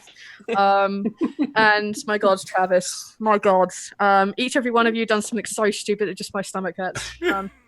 Thank you so much for playing this game with me, guys. Thank you for running this.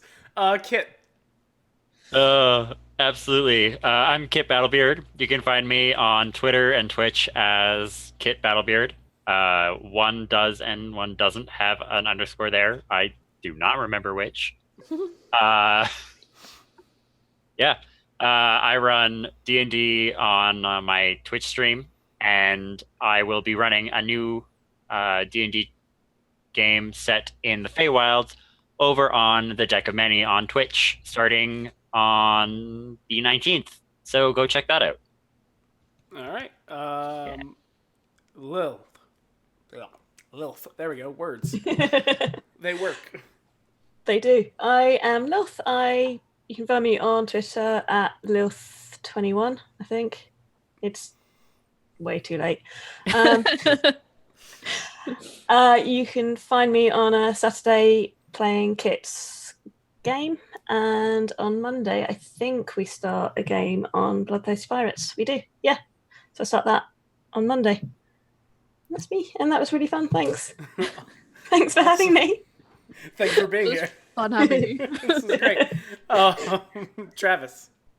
I am Travis Vengroff. Thank you guys for having me as well. This is amazingly fun, and I never get to play or be a voice on anything.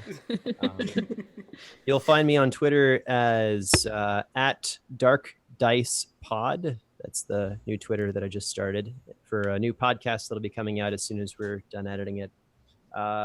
Every other Tuesday. In the meantime, till then, you can find the Liberty actual play that's been converted. I was the DM, and then all the voices that I did are now NPCs, like Volley and many others here as well in my head. And I think that's, and then in October, the White Vault as well. That'll be fun. Yes, that's me. Thank you again. This is absolutely amazing, and I'm so sorry for using the wish. No, it was great. It was great. That was awesome. It was amazing. How it always goes. Yeah, no, it was amazing and beautiful, and that was the best use of the wish. Maybe. I don't want to bring up the one that we did, so we're going to stop there. Kyle, last chance to plug anything you want. Nope, not the one you know of. Oh, Nope. okay. Nope, this is post-stream only. Oh, gotcha. I don't have anything to plug, so I'm just here to have fun. Did you have fun? No, No longer invited. I didn't. Get the fuck out. No, I had a lot of fun. It was awesome. Thanks for inviting me, guys. I had a lot of fun. All right, and I have been Drew Tillman from Taking Initiative. I currently play Ferguson, and this has been the official launch of the Spark Network Twitch. You can find us on the internet at thespark.network. You can find us on Twitter at _spark_net. Also, check out the Taking Initiative Discord and the Lucky Die Discord. The actual Taking Initiative Discord will actually eventually have a Spark Network news channel on it that I need to throw up. Also, check out Nerds on a Roll if you haven't. You really should be listening to them. It's an amazing masked game. And unrelated to anything, Volanda, I wanted to ask you, is this the lucky die that you've been looking for? I don't know if you can see it. It has 112 on it. It does? Yeah, it does. It's on Twitter. Yeah, it's on Twitter. You can see it better on Twitter. There you go. Yeah, you'll have to link it to me on Twitter. All right. You've been mentioned. But yes, it's a D20 that has 112 on it, apparently. But Nice. Join us again tomorrow at 7 p.m. Eastern Time for... What's the name of this one? What do you officially want to call it? It's called The Graveyard. It's my replacement for The Lamp, which I've run almost a dozen times in the last year. Of which, Drew, I'm pretty sure it's the first time I ran The Lamp was with you guys, and this is the last time I'm running The Lamp for a very long time. So The Graveyard is the spiritual successor, and that's tomorrow. Yay. First and last of The Lamp, and ruined it both times. You did, yes. Can confirm. Wow, so cold to me, Volanda. We will see all of you tomorrow at 7 p.m. Come watch the entire Taking Initiative crew and Tom from Nerds on a Roll try to break Volanda's mind again. Is it cold if it's true? Cold hard facts, right? Oh, my heart, you're so mean to me, all of you. We're just mean because we love you, Drew. Oh, is that how that works? Okay. No. We only tell him that so he can go to sleep at night. Wow, it's just getting worse by the second. Quick, you better shut down for people who actually don't like you. All right. It was great having everyone here. I will see all of you later. Talk to you on Twitter and Discord and all that stuff. Goodbye, everybody. Bye, everybody. Goodbye.